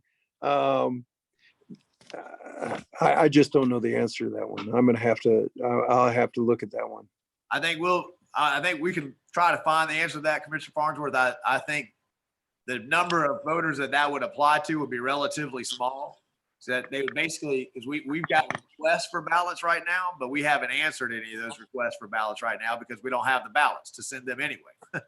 So, I think if we can get clear decisiveness out of the commission tonight, we can begin to move forward on what direction we want to go. Right now, the problem is everybody's kind of up in the air, waiting to hear what the governor is going to say, waiting to hear what the county is going to say, waiting to hear what we're going to say, all of those kinds of things. So we'll get an answer to that question. Do you have another question, Commissioner Farnsworth? Extending the election since I'm. Start over. Should I be voting in this to extend the election since I'm a candidate? Scott, you want to take that? Mr. Mayor, we had this exact same question that happened 2.5 hours ago in Archer, and the same question came up. My opinion so in other words, Archer has the same problem that we have with respect to the election. They passed a resolution this evening bumping the election to August. And the question came up for the two commissioners' seats that were up for election, should they vote on this particular measure? And I stated that I did not think it inured to their private gain, that we were speaking in generalities, and therefore I did not believe that their vote would be in the nature of a conflict. And we're merely talking about moving the date of the election. And so therefore it's much akin to voting on the paving of a city road. Does it benefit the commissioners some tangentially way? Perhaps it does, but the law allows you to vote on things that would improve the city in a general sense. So my advice was that they could vote. Both commissioners in Archer chose to abstain from voting, and we had a quorum present, and so they voted. They did not vote, and the rest of the commissioners, the other three commissioners, voted in favor of moving the election and keeping the qualifying period the same. I'm not a lawyer, but I pretend to be one on TV. But I agree with Scott. I think there are enough executive orders from the governor right now telling elected officials to put public health and safety above your own personal interest that clearly cover your concerns. However, Commissioner McKinley is not on the ballot. So whether Commissioner Farnsworth abstains or not, we still have 4. That does lead the chance of a tie, though. So I would prefer to have all 5 commissioners weigh in on this this question. Commissioner McKinley, hang on one second while we get you unmuted. You're live. I just wanted to make a statement that one of the reasons why I agreed to sit in this seat for 3 months was to keep the integrity of the election. And I just feel very strongly, trust me, I don't need this on my plate, but I feel very strongly that the integrity of the election is at stake right now. And I just want to make that known to the other commissioners that I don't need this. I don't want this, but I feel like it's very important for the integrity of the election. I want to make sure voices are heard, and I'm afraid people are not going to come out. They don't need to come out. And so that's my concern right now. Thank you, Commissioner McKinley. And once again, thank you for agreeing to serve, and thank you for agreeing to extend your service. I know that you have a lot going on right now, so we really appreciate that. And I think you hit the nail on the head. To me, the question is it safe to ask people to come out right now? Is it safe to the employees? Is it safe to the residents? Is it safe to the canvas board workers? And what does this look like? I mean, our elections are important. We have our charter that we've worked for over a year on. If election goes from 800 turnout to 500, what does that mean? So I think that is the question that we need to be considering and concerned with the most. Democracy matters. Encouraging and letting people come out in a safe way to participate matters. Other thoughts from the commission? Commissioner Norfleet. Hang on one second while we get here live. I'd be in favor of moving it to August. We don't know right now. We don't know what the governor is going to do, what's going to happen. People are kind of scared, can't get their toilet paper. So, if they don't have toilet paper to go after the poll, we're going to have problems anyway. But, if we do move it, would we need to continue with that advertisement that Ms. Judy was talking about on advertising that we're going to move the election to another date? I think that's a really good question. And what I would recommend is that the decision tonight is to march forward with April 14th or to postpone it. If the decision is to postpone it, the motion would be a preference for the August date. And then we let Ms. Judy and staff figure out, what does the calendar look like? When do we have to advertise that so that if the world looks really different in another 2 weeks, we haven't spent any more money advertising before we really need to? That would be how I would address that. Very good point. we don't want to declare a date and then have to push it again. So we'll wait until we can try to get some stability out of the world right now. Does that follow up your question, Commissioner Norfleet? Yeah, it does. I was just asking, more on the advertising that if we decide to move the election, that we're canceling the election or postponing the current election. Okay. All right. Any other, Commissioner Coleman? I agree with both commissioners, and I want to go ahead and make a motion to, if I can. Is that all right? After the motion, we'll have another opportunity for conversation. So go ahead. I want to make a motion to move this election to August 11th, which is the second Tuesday. Do you want to make the motion as a preference for August? That way, August 11th. Okay. Do I have a second for that motion? Second. I have a motion from Commissioner Coleman for a preference to postpone the election to August, seconded by Commissioner Norfleet. Are there any comments or questions on the motion on the floor from the commission? Commissioner Martin.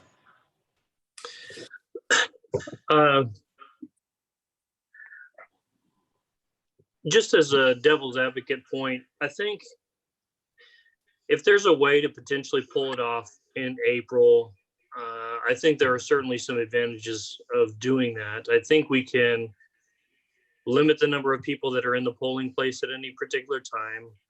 They can, be, if there's a line, we can kind of keep people spaced out, potentially explore doing it someplace other than the municipal building that gives us more space, such as Easton.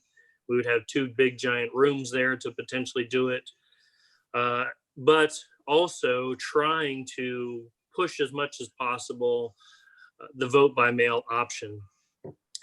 That's kind of one just brainstorming thought bubble that I had. The other thing, I wanted to be clear, this does not extend anyone's term.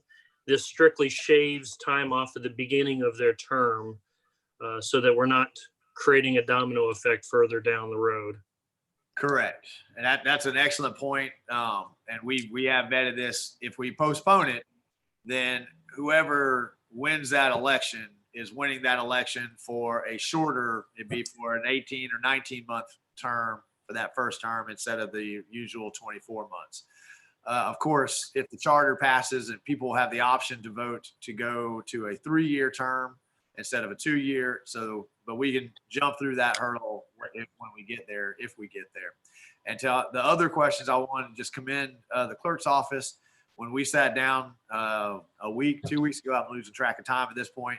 She already had all those considerations in place. So if you guys decide to push on, we'll line people up outside. We'll space them. We'll space the tables inside. We'll only let so many people come in. We'll have hand sanitizer all over the place, all of those kinds of things. Again, those are all good precautions. I guess the question is, the best precaution is just to postpone it. That's the one that makes sure nothing happens. Commissioner Barton, you had a follow-up? Well, we're also suspecting that everything will be okay by August. We may be very well back in the same situation, which doesn't help. And I'd also maybe offer that, is there possibly a solution that we could have people, can we mail everybody a ballot and just have them drive through and drop it off to some extent? Would that potentially be any kind of an option at all? Or have them come pick it up the day ahead of time, sporadically drop it off? I don't know. I guess I want to also exhaust any other options too before we go through the effort of kicking it down to August, because I don't want to be in the same situation in August either. If there's a possibility of just getting it done and getting it out of the way, then I'd like to try to at least explore that, brainstorm that. I'm not married one way or the other, to be honest with you, but I think it's beneficial to at least kind of hash it out. I think we're prohibited by state statute from mailing out. We've already been encouraging people to come in and pick up their ballots. Go ahead and call in. Right. The process that we can mail the ballots to them, those kinds of things. I think as to the consideration that we may be here in August, I think that's a really good point. I think, if the commission decides to postpone it, we should move along two fronts. One, having the election in August, and two, what do we do if this is just the new normal and COVID-19 isn't going anywhere? And how do we proceed at that point? I think kicking it to August gives us the time to have those conversations, look for those other options that I don't see us having right now. Staff is scrambling on lots of different fronts, trying to keep up with all the executive orders and now the county orders that are coming down. We got a lot of residents who are scared and uncertain. So I just think that would buy us the time to explore those other options. I'm not sure, Miss Judy, is it possible? And Dallas, can you unmute her? Because one of the things I was thinking along those two fronts, I know that some states have early voting. Is it possible for us to do I know we can't have the machines here in Newberry for more than one day, but what if we really encouraged vote by mail and we extended it for a week? Is that possible? Sounds like something you're going to have to research. Well, voting by mail it's like you said, if the deadline to register is extended, then your vote by mail is going to be extended. Is what I'm going to think. I don't think you can.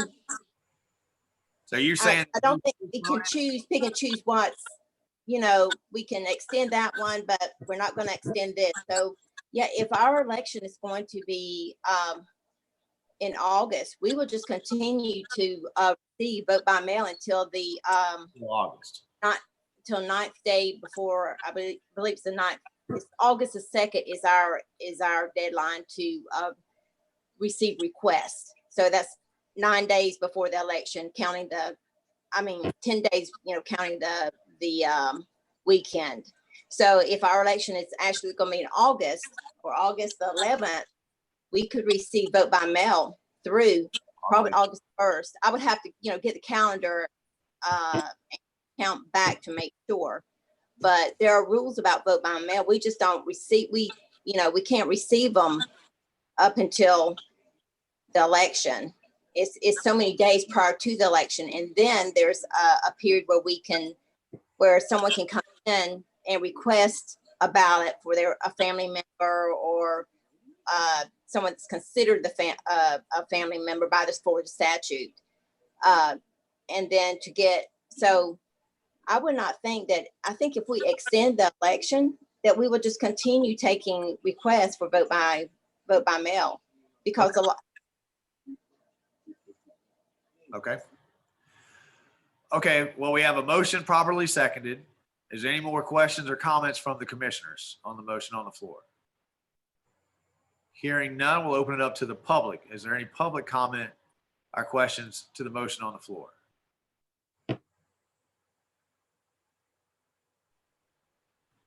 Okay, I don't see any. Dallas, do you see any? No? Okay. Roll call, Commissioner Coleman. Aye. Aye. Commissioner McKinley. Aye. Commissioner Norfleet.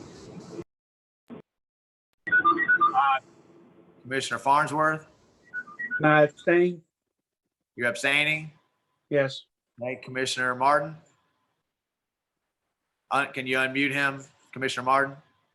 Oh, I'm fine extending. Aye. Okay, so we have 4 ayes and 1 abstention with Commissioner Farnsworth. Okay, thank you, gentlemen. The motion again was to postpone the election with a preference to look at the August primary date. Our last item on the agenda tonight is to extend our state of emergency. Our state of emergency goes for 7 days. Mr. Manager, is that correct? Yes, Mr. Mayor. And the emergency orders, and it's right there in that folder. Ah. I'm sorry, I didn't. Hang on 1 second.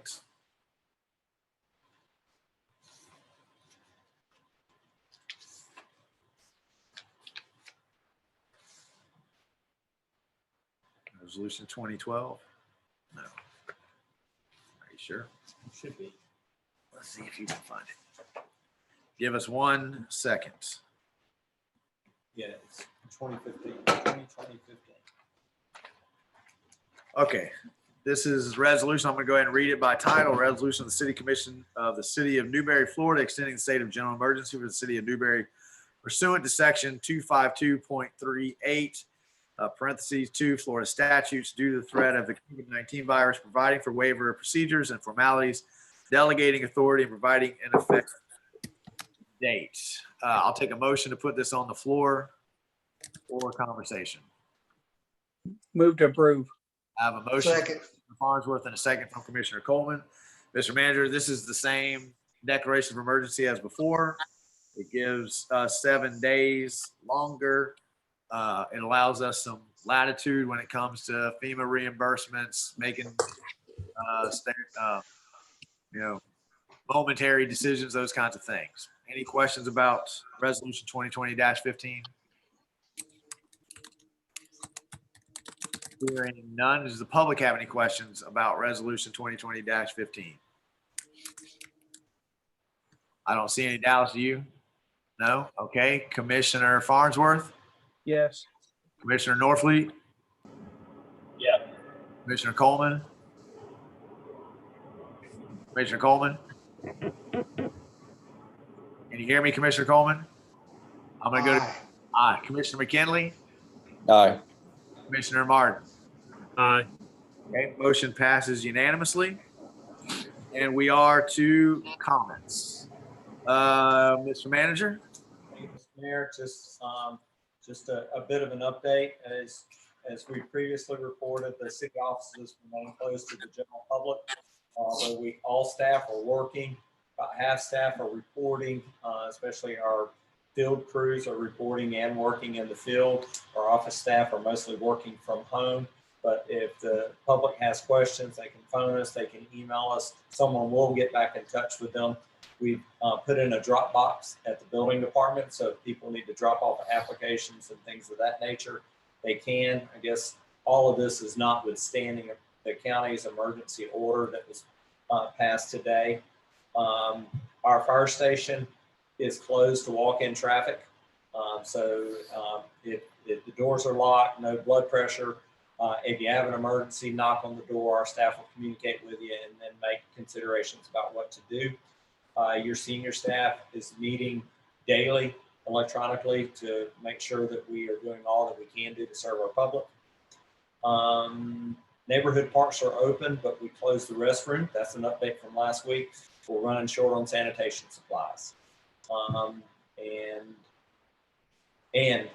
This regards a question that came up earlier that you asked about FEMA support for small businesses. On our website and our Facebook page, we have resources for small businesses that relate to the Florida Department of Economic Opportunity, Small Business Administration, and anything we get from FEMA, we will also add to that. Mr. Mayor, that concludes my comments. Thank you, Mr. Manager. Mr. Attorney? Mr. Mayor, first of all, I'd like to commend your city staff in putting this meeting together. The technology that was conducted to do this was magnificently done. I know Dallas and Judy and everybody spent a lot of time getting this put together. So your staff has done just an excellent job at doing something in a very, very short period of time. Agreed. And just done a terrific job with it. So I certainly commend them on that. Much as your manager just stated, the city attorney's office is open. We believe that the executive order that was signed by Commissioner Chair Hutchinson has a provision for the attorneys to continue, and particularly we also read our service as an essential part of municipal government. So we're open. If you need to contact us, you can call the regular number. We're closed to client in-person meetings, but we're certainly open for meetings via telephone. The court system is pretty well shut down. We have all our evidentiary trials are continued at present, and we do have some scheduling telephone conferences that go on with the judges, but the court system is for most part really shut down right now. You all should have my cell phone number, so, and I encourage you to contact me by cell phone if you need me. Rich is the same way, and Andrea, if you need us and can't get us through the regular office lines, we're here for you on the cell phone. Call me anytime. It's part of being a lawyer, so you're open to call. Don't worry about the time, and do call the cell phone number. If you don't have it right offhand, Judy can get it to you, and we're available to you. So my wish is that everybody remains healthy, and appreciate you all meeting virtually like we did tonight. Thank you, sir. We appreciate you. Madam Clerk? Yes, I just wanted to thank the city commission and you and the attorneys and our citizens and residents and our candidates that have shared their thoughts regarding the election. This is unknown territory for me as well. And I am working very closely with the Alachua County Supervisor and others. And I just want to say thanks. I just appreciate the patience. We're trying to roll with the way things are, and I will continue to work as hard as I can to get it done. So thank you very much. Thank you, Madam Clerk. And I just want to tack on and say thank you so much for everything that you've done. You know, information at the beginning of the day is different by the end of the day. And you have rolled with those punches and kept us updated and informed. And I do appreciate all that you've done to keep this election moving forward. So thank you, ma'am. Mayor. Commissioner Coleman. Hang on one second. You're muted. There you're live. I just want to thank the staff, especially Dallas. He's done a great job here on this. And I just got an email from the property appraiser's office. So all field appraisers are to stay home. So this is a real deal in the county. That's all I got. Thank you, sir. Commissioner McKinley. Again, just to all the staff, thank you guys so much for making this happen. Great work. I also wanted to say a special thank you to all of our area pastors. I know that they scrambled this past week to go online with their services, and they did a great job. And I've been able to view some of our churches in the Newberry area, and that they stretched themselves this past weekend, and I appreciate that. Absolutely. Commissioner Farnsworth. Ditto on the staff, and to all the people out there, be sure to stay safe, wash your hands. Try not to have contact with people you don't need to have contact with, and just try to stay safe. Thank you, sir. Commissioner Martin. I didn't have anything to add, but more of a question. Are we still having the BOA meeting? Yes. Okay. See you in a minute. Not anywhere. We Go got anywhere. Commissioner Norfleet. Just same as everybody else. Good job on getting the technology up and going, and just stay safe. Thank you, sir. And as Commissioner Martin said, don't forget, folks, we have a Board of Adjustment meeting to follow this, so don't go anywhere.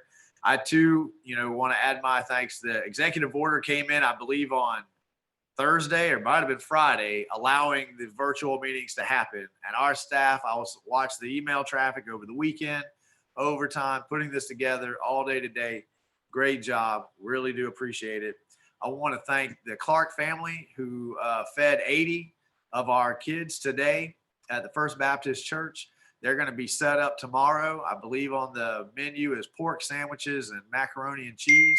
So come on out and make sure you get it there. They're stepping up to make sure kids have food during spring break. On Wednesday, 2911 is going to be set up at MLK. On Thursday, CLF is going to be set up at MLK, and then 2911 will be back at MLK. All food will be ready at 12 o'clock. Parents are free to come get the food for their children. Older siblings can come and pick up the food for their younger kids. We want to make sure that no kid goes hungry while the schools are shut down and everybody is off. I just want to thank all of the different government agencies. Everybody has had to pull together here, from our staff, the pastors, the local businesses. You know, most of the stuff that has come down from the governor for our businesses to do, our businesses were already doing those things. They were already addressing those needs. They were watching the news. They were seeing the concerns, and they were doing these things without anybody having to tell them to do it. And I just want to thank everybody in Newberry for stepping up and taking on this situation. You never let me down, Newberry. You're always on top of it. That concludes my comments. Do we have any comments from the public? Dallas, I'm not seeing anybody. Do you have anybody on your screen? Okay, hearing none, we are adjourned. Due to this special circumstance and this situation, I've talked to Commissioner Coleman, who would normally chair the BOA. Since I'm here, I'm going to go ahead and continue chairing and move us right along. So I'm going to, Commissioner Coleman, I'm going to call this City of Newberry Board of Adjustment meeting to order, March 23, 2020. And I'm going to ask for an approval of the agenda as it was published. I have a motion from Commissioner Martin. Second. And I have a second from Commissioner Coleman. Any questions or comments about the agenda as it has been published? Hearing none, Commissioner Coleman. I need your vote. Aye. Commissioner McKinley, Aye. Commissioner Farnsworth, Aye. Commissioner Norfleet, Aye. Commissioner Martin. Aye. Motion passes unanimously. Our first item on the agenda is approval of the February 24th, 2020 meeting minutes. Do I have a So motion? moved. I have Commissioner Martin made the motion. Second. Commissioner Coleman made the second. Motion on the floor. Comments on the minutes? Hearing none. Commissioner Norfleet, Aye. Commissioner Farnsworth, Aye. Commissioner Martin, Aye. Commissioner Coleman, Aye. Commissioner McKinley. Aye. Motion passed unanimously. And our one item of new business is a quasi judicial public hearing, Resolution 2020-12, which puts us back into quasi judicial. And I do believe we have some of the applicants have tuned in with us. So I'm going to enter us into quasi judicial and read the procedures. I'm going to read into the record the ordinance, resolution by title and number, or the applicant's name, file number, and the subject matter to be decided if there is no ordinance or resolution. Then I'm going to explain the rules concerning testimony, primarily that substantial and competent evidence must be met when the board makes a decision, and shall state the following, quote, all public testimony will be taken under oath. Everyone testifying will be subject to cross-examination. All documents and exhibits shall be entered into evidence. The giving of opinion testimony is limited to experts. Closing arguments will be limited to the evidence of record. Mr. Attorney, would you please read the resolution into the record for us? Mr. Mayor, I do not have it in front of me. I don't know if Rich has it or not. Rich, do you have it? I don't have it in front of me other than the. I have it by title. Would that suffice? That would be fine. All right, I'll read it Yes. by title only. This is application SDP 20-01, request by Gumer. Yeah, come here. Chris Gumer Engineering LLC agent for S&T Newberry Holdings LLC owner for site development plan approval of 12,000 square foot gross floor area of new construction, many storage buildings with small office with associated site development, including parking and utilities on 2.83 acres located at the southwest corner of Southwest 15th Avenue and US Highway 2741, State Road 45. The appropriate motion at the time of motion would be to approve. Does that suffice, Mr. Attorney? You did That it will work. perfectly. Perfect. Okay, Madam Clerk, you're still with us. Will you please swear in anyone who is planning on speaking here tonight? Please raise your right hand and state your name for the record. My name is Christopher Gamir, professional engineer, agent for the applicant. Brian Thomas, planning director. Do you swear or affirm that the testimony you are about to give is the whole truth and nothing but the truth? I do. You have been duly sworn. Thank you. Thank you, Madam Clerk. I'm going to ask the commission if they've had any ex parte communication. Commissioner McKinley? He said no. Commissioner Norfleet? No. Commissioner Martin? I talked to the applicant merely about the fact that he was pursuing it, but not to the extent of any real subject, deep matter about it, just strictly in passing that he was going to be attempting to do it. Nothing that would influence your ability to make an objective decision? Absolutely not. Thank you, sir. Commissioner Farnsworth? No. Commissioner Coleman? No. All right. Rich or Scott, is that the only follow-up question I should ask for Commissioner Martin? Rich? Yeah, no, that's Thank you. it's appropriate. Okay. Our order of presentation is we're going to have a staff overview, and then we're going to hear from the applicant, who has no time limit to present his application. Then staff is going to report their presentation and give their recommendation. I have no messages from a third-party intervener, and then we'll have public comment. Then the applicant can cross-examine anything that they've heard staff present, and then staff will have a chance to cross-examine, and then we'll move to the members of the decision-making body, who through the chair may ask questions of the staff, applicant, and participants. Finally, the applicant can have the last chance to make a final argument, and then the city attorney will advise the decision-making body as to the applicable law, and then the commission will deliberate. And after deliberations are closed, a vote will be taken to approve. With that, I'm going to ask Mr. Thomas is still with us, I believe. I've lost my view. But Mr. Thomas, will you give us the staff overview? Thank you, Mr. Mayor. Yes, as stated in the title, this site and development plan application is a request for approval of a site and development plan for a 12,000 square foot mini storage facility. It's and also a small office, associated office. It's located just on the south side of Southwest 15th Avenue at the intersection with State Road 45. There are 2 out parcels on the property as well that will be available for future development. It has commercial intensive zoning. The use is permissible under commercial intensive. And with that, I will end the overview and yield over to the applicant. Chris Gamira, engineer for the applicant. Thank you, Mr. Thomas.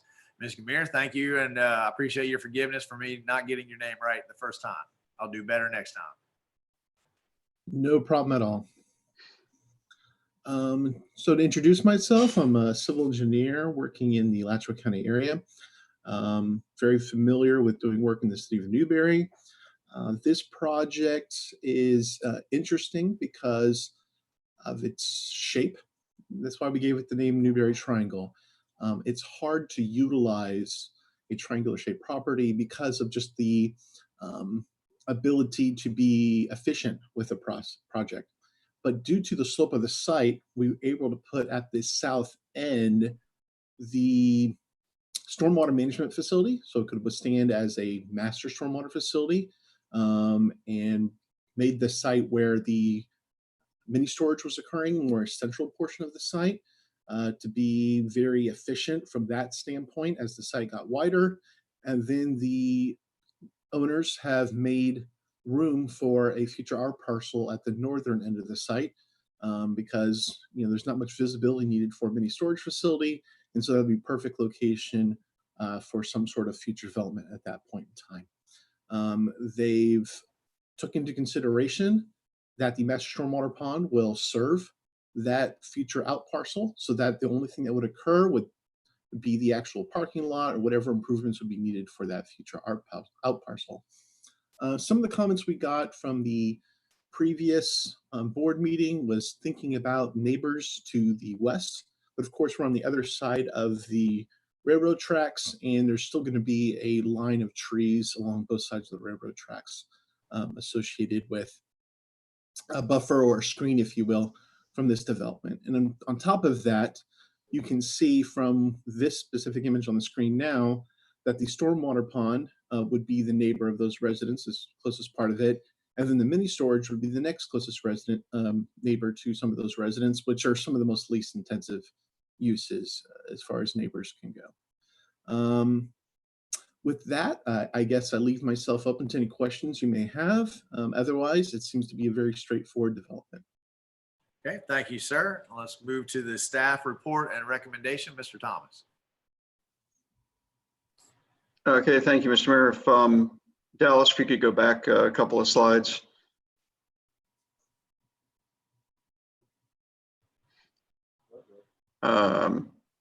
Okay, there we go. Oh. There you go. So this basically just covers the high points which have already been discussed. The site does have associated parking for the small office building, has its internal driveways designed, and as Mr. Gamir mentioned, it has the master stormwater already built in at the southern end of the tip. They have coordinated with the utilities department on water and sewer infrastructure needs. They've also coordinated with FDOT on driveway location on State Road 45 and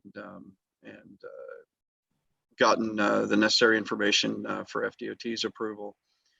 It's a total of about just under 3 acres. And like I said, it is, if you can advance one slide, please. Just on the March 2nd, 2020 Planning and Zoning Board hearing, they did vote to recommend approval as presented to the Board of Adjustment of Resolution 2020-12 and approve application SDP 20-01. You go to the next slide, please. And just as a point, it show the proximity to the north. You've got Oakview Village and Oakview Middle School. To the west, you've got the Older Countryway subdivision, and to the east and a little bit to the south, you've got the New Countryway at Newberry Town Square subdivision. And so from a use perspective, a mini storage facility makes a good sense in this particular location in terms of its convenience to several neighborhoods that could utilize it. Again, there is, if you go forward one slide, please. Yeah, there's quite a bit of buffer that's going to be provided when you add the railroad tracks and then the stormwater basin to the west. You've probably got a good couple hundred feet plus 2 tree lines, as Mr. Gamir mentioned. And then the southern portion is actually where there will only be the stormwater basin. And so you won't have any close proximity to any of the houses in Cottages of Country Way to the west. Go forward one slide, please. You can see the general layout here. It is right turn in off of 15th only and right turn out off of 15th to minimize people trying to turn left in a sometimes already congested intersection or just off the intersection. We think that will help mitigate some of the problems there. And if you move forward one more slide, please. Therefore, based on all the considerations, staff and the Planning and Zoning Board recommend approve Resolution 2020-12 and application SDP 20-01. Okay, thank you, Mr. Thomas. At this point in our procedure, we have the opportunity for public comment up to 3 minutes. Do we have any members of the public with us tonight who want to comment on this? I am seeing none. So we will move on to the applicant. Did you hear anything, Chris, that you want to rebut our question? No, Mr. Mayor. It seems very straightforward. Staff worked with us. We made a compromise with FDOT that really took consideration a lot of the concerns that the city has with this intersection. Hopefully, FDOT has some long-term plans for that intersection coming up. But we sort of got stuck with an intermediate spot, and then everyone really worked to help come up with a compromise that made sense for this location. Okay, thank you, sir. Mr. Thomas, did you hear anything that you feel the need to cross-examine? No, Mr. Mayor. Thank you, sir. Okay, commission, is your opportunity to ask any questions of the applicant or of staff. Commissioner Farnsworth. Is that area going to be gated? I think that question is to the applicant. So the portion of the mini storage will be typically gated, but both driveways are completely open to both the directions of traffic. As a matter of fact, that's one of the conditions of our FDOT approval. And actually, it's one of the conditions that our client wants to have, is that the driveway connection to the FDOT roadway, US 27, will be open in a shared driveway for both the mini storage and the out parcel. Does that answer your question?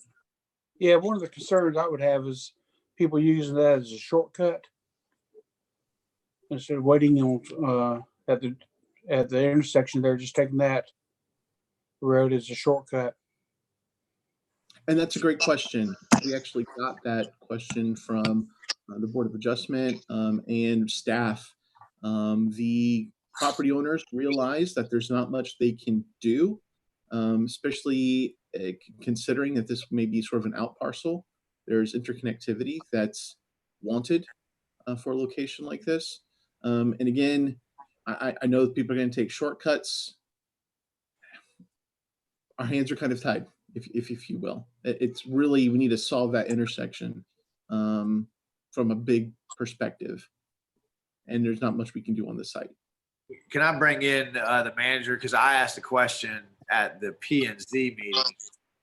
It was my understanding, and I may have had this wrong, that we have the intention in the future of putting a right turn lane in at that intersection to help ease the traffic getting out of that. Did I get that wrong? Because Brian hadn't heard about that and the applicant hadn't heard about that, but I thought that Jamie Jones was pretty clear that that was our long-term, one of our long-term strategies to help ease the congestion coming out of 15.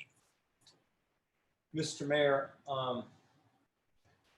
I don't recall us having specific plans to put a right-hand turn there, which would be eastbound traffic turning southbound. Correct. DOT is putting in a right-hand turn lane for southbound traffic turning west. That'll happen within a year. We made that presentation to the City Commission. Okay. We've also asked DOT to, they have somewhere in the queue plans to resurface State Road 45. It's within their 5-year plan, and we've sent them email correspondence asking them to address intersection improvements whenever they move into that project. Okay.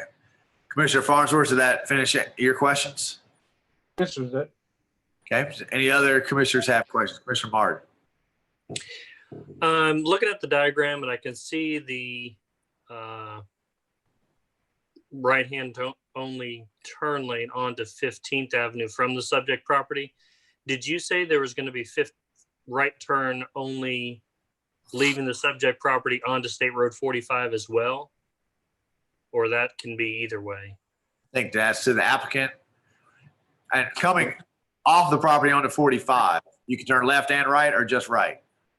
You can turn left and right coming onto 45, and that's because FDOT has changed their attitude as far as, so we call, when we have a right in, right out, we call them pork chops, just as a cool term. So I'll kind of use that from this point on. And FDOT does not do them on the state roads anymore. Okay.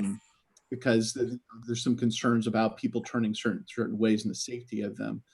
So yeah, they actually did not want us to put in any sort of right in or right out. Okay. I'm not really married to the right only on 15th Avenue either, to be honest with you. The traffic is an issue for about an hour in the morning, and that's really about it. I have concern, excuse me, and only from a fire engine southbound on 45 turning right and then trying to turn around and trying to get into that property. Of course, that concrete can probably be short enough that they can hop right over it, but was that spoken to from the fire chief by any chance? I think that question is to you, Mr. Thomas. Mr. Chair, it wasn't directly, the pork chop issue wasn't addressed by the fire chief. The ingress and egress lanes, I know, are more than adequate for emergency vehicles to get in and out of. One of the considerations or reasons that staff was concerned about making that a right turn in and out only is because of the potential for people who are going northbound on State Road 45 and want to make a left-hand turn onto 15th Avenue, using that as a cut through to bypass the intersection. True, it's really only a couple of times a day where there's a lot of congestion there, but during those 2 hours of the day, morning and afternoon, when the schools are letting out, there's quite a bit of congestion. And so there is that potential where somebody heading north on State Road 45 to go pick up their kids either at the high school or the elementary school would try to use this as a cut through to bypass having to wait at the intersection to turn left with the rest of the traffic. And so that was part of the concern as well, or primary concern really. Thank you, Mr. Thomas. Mr. Manager. Mr. Mayor, just to respond also to Mr. Martin's question, proximity of the driveway to State Road 45 for left-end turning movements, it's too close from a traffic engineering perspective. If there was potentially a left turn lane, maybe, but if there's a car in the queue that wants to turn left and there's eastbound traffic that is preventing that movement, we could potentially back traffic out to State Road 45, and it doesn't meet traffic engineering standards for proximity of that intersection to the State Road 45 intersection. You don't think people are just going to cut the corner and make a left anyway? Mr. Mayor, I mean, it's the same answer. People using the cut through. Traffic laws are in place that forbid people from doing that. But, I see people cut through gas stations all the time. If they get caught, it's just like speeding. If you get caught, you get cited for it. But it discourages. I mean, this is very similar, in my opinion, to what FDOT did the railroad tracks on State Road 45, that for the first 60 days or 90 days met with a lot of public comment. But now that we got a few months under our belts, I don't see anybody not complying, nor do I hear anybody complaining. They've gotten used to it. I guess my only comment is it just really kind of strikes me as a solution looking for a problem that doesn't necessarily exist. And I would say if the applicant wanted to eliminate that, I would be okay with it. Okay. Do you have any other questions, Commissioner Norfleet? I'm sorry, Hard. No, that's okay. Okay. I could add something to that. Applicant have a comment? Yes. So additionally, when that out parcel is sold in development, they will be coming in front of you all for site plan review, and you'll have some time under your belt with that driveway, and adjusting that would be very minimal at that point. And you'd sort of have a little bit under your belt, seeing how it's working, and see if it's something you need to amend or if it's providing the solution that it's providing at the moment. Okay. Commissioner Martin. You mentioned out parcel a couple of times. Can you be a little bit more specific about geographically what we're talking about? Yes. So if we want to bring the map back up, the big map of the whole zoomed in parcel.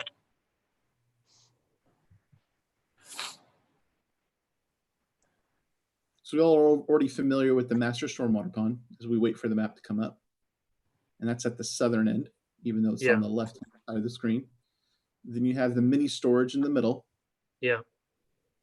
And then the top part, which because the site's rotated to the right there, looks like it has sort of like a roadway going through the middle of it there. It's that whole right part that will be the northern out parcel. And just so we're clear, that northern section there there's nothing planned for that site as of now. Correct? The Exactly. storage units are going to be on the south side. The applicants will prepare the egress, ingress, and then go out and look for a new business to come in. So that new business could be an applicant coming and saying, we'd like to change this and that. And so what the applicant is saying, we'll have a little bit of time under our belt before that occurs. Exactly. And, one thing about those driveway locations, there probably will not change because the one on 15th aligns with the subdivision to the north. And so from a traffic standpoint, those driveways make sense to align with each other. And then the driveway to the east on SR 45, that meets the spacing requirements for FDOT. So we can't make it any closer to that intersection. And we wouldn't want to, because we would like to give as much room to FDOT if they want to quote unquote improve that intersection up there. And so, but then everything else sort of in the middle of that out parcel, connecting from one driveway together, could be reconfigured. So depending on the future development, it could be another set of offices, and they want to have it at the back of the property and put all the parking in next to the roadways. Or it could be a retail establishment where they want to have the building right up to the road for advertisement purposes and put the parking in the back. There's nothing sacred about the internal pavement, if you will. I'm trying to see what's a good reference for you all. So you see there's the office/storage building that has the parking spaces in front of it with that handicap parking space. I would say maybe those handicap parking spaces and parking spaces would stay, but almost everything to the right of that and the circular drive through the middle of the site would be reconfigured to suit whatever new development that came in at that time. Does that answer your question, Commissioner Martin? Yep. Thank you. Do you have any other questions from the commissioners to the applicant or to staff?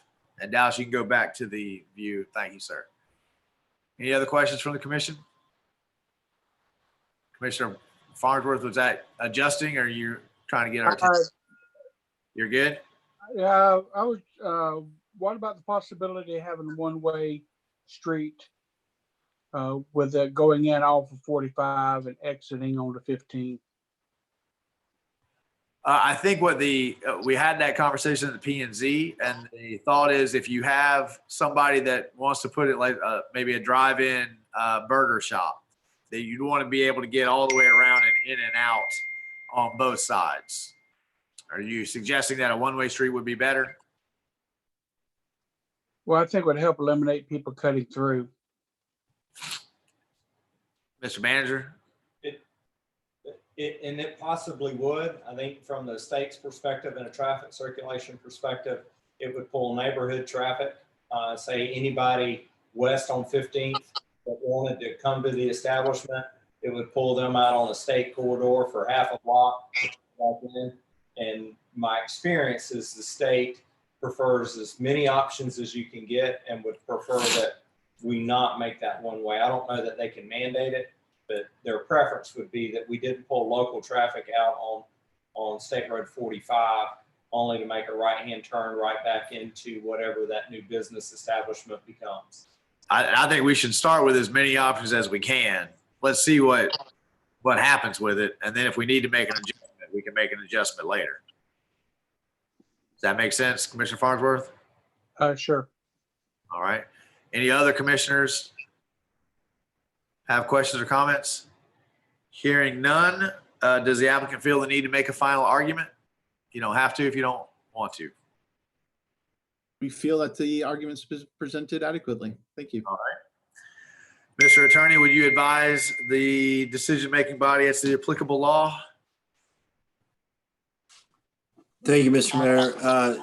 Once again, we're governed by the substantial and competent evidence standard, and with respect to the site development plan approval and whether it meets the intent of the zoning and use provisions in our LDC, the board has the decision to make to approve as presented or approve with conditions at this time. Thank you, sir. All right.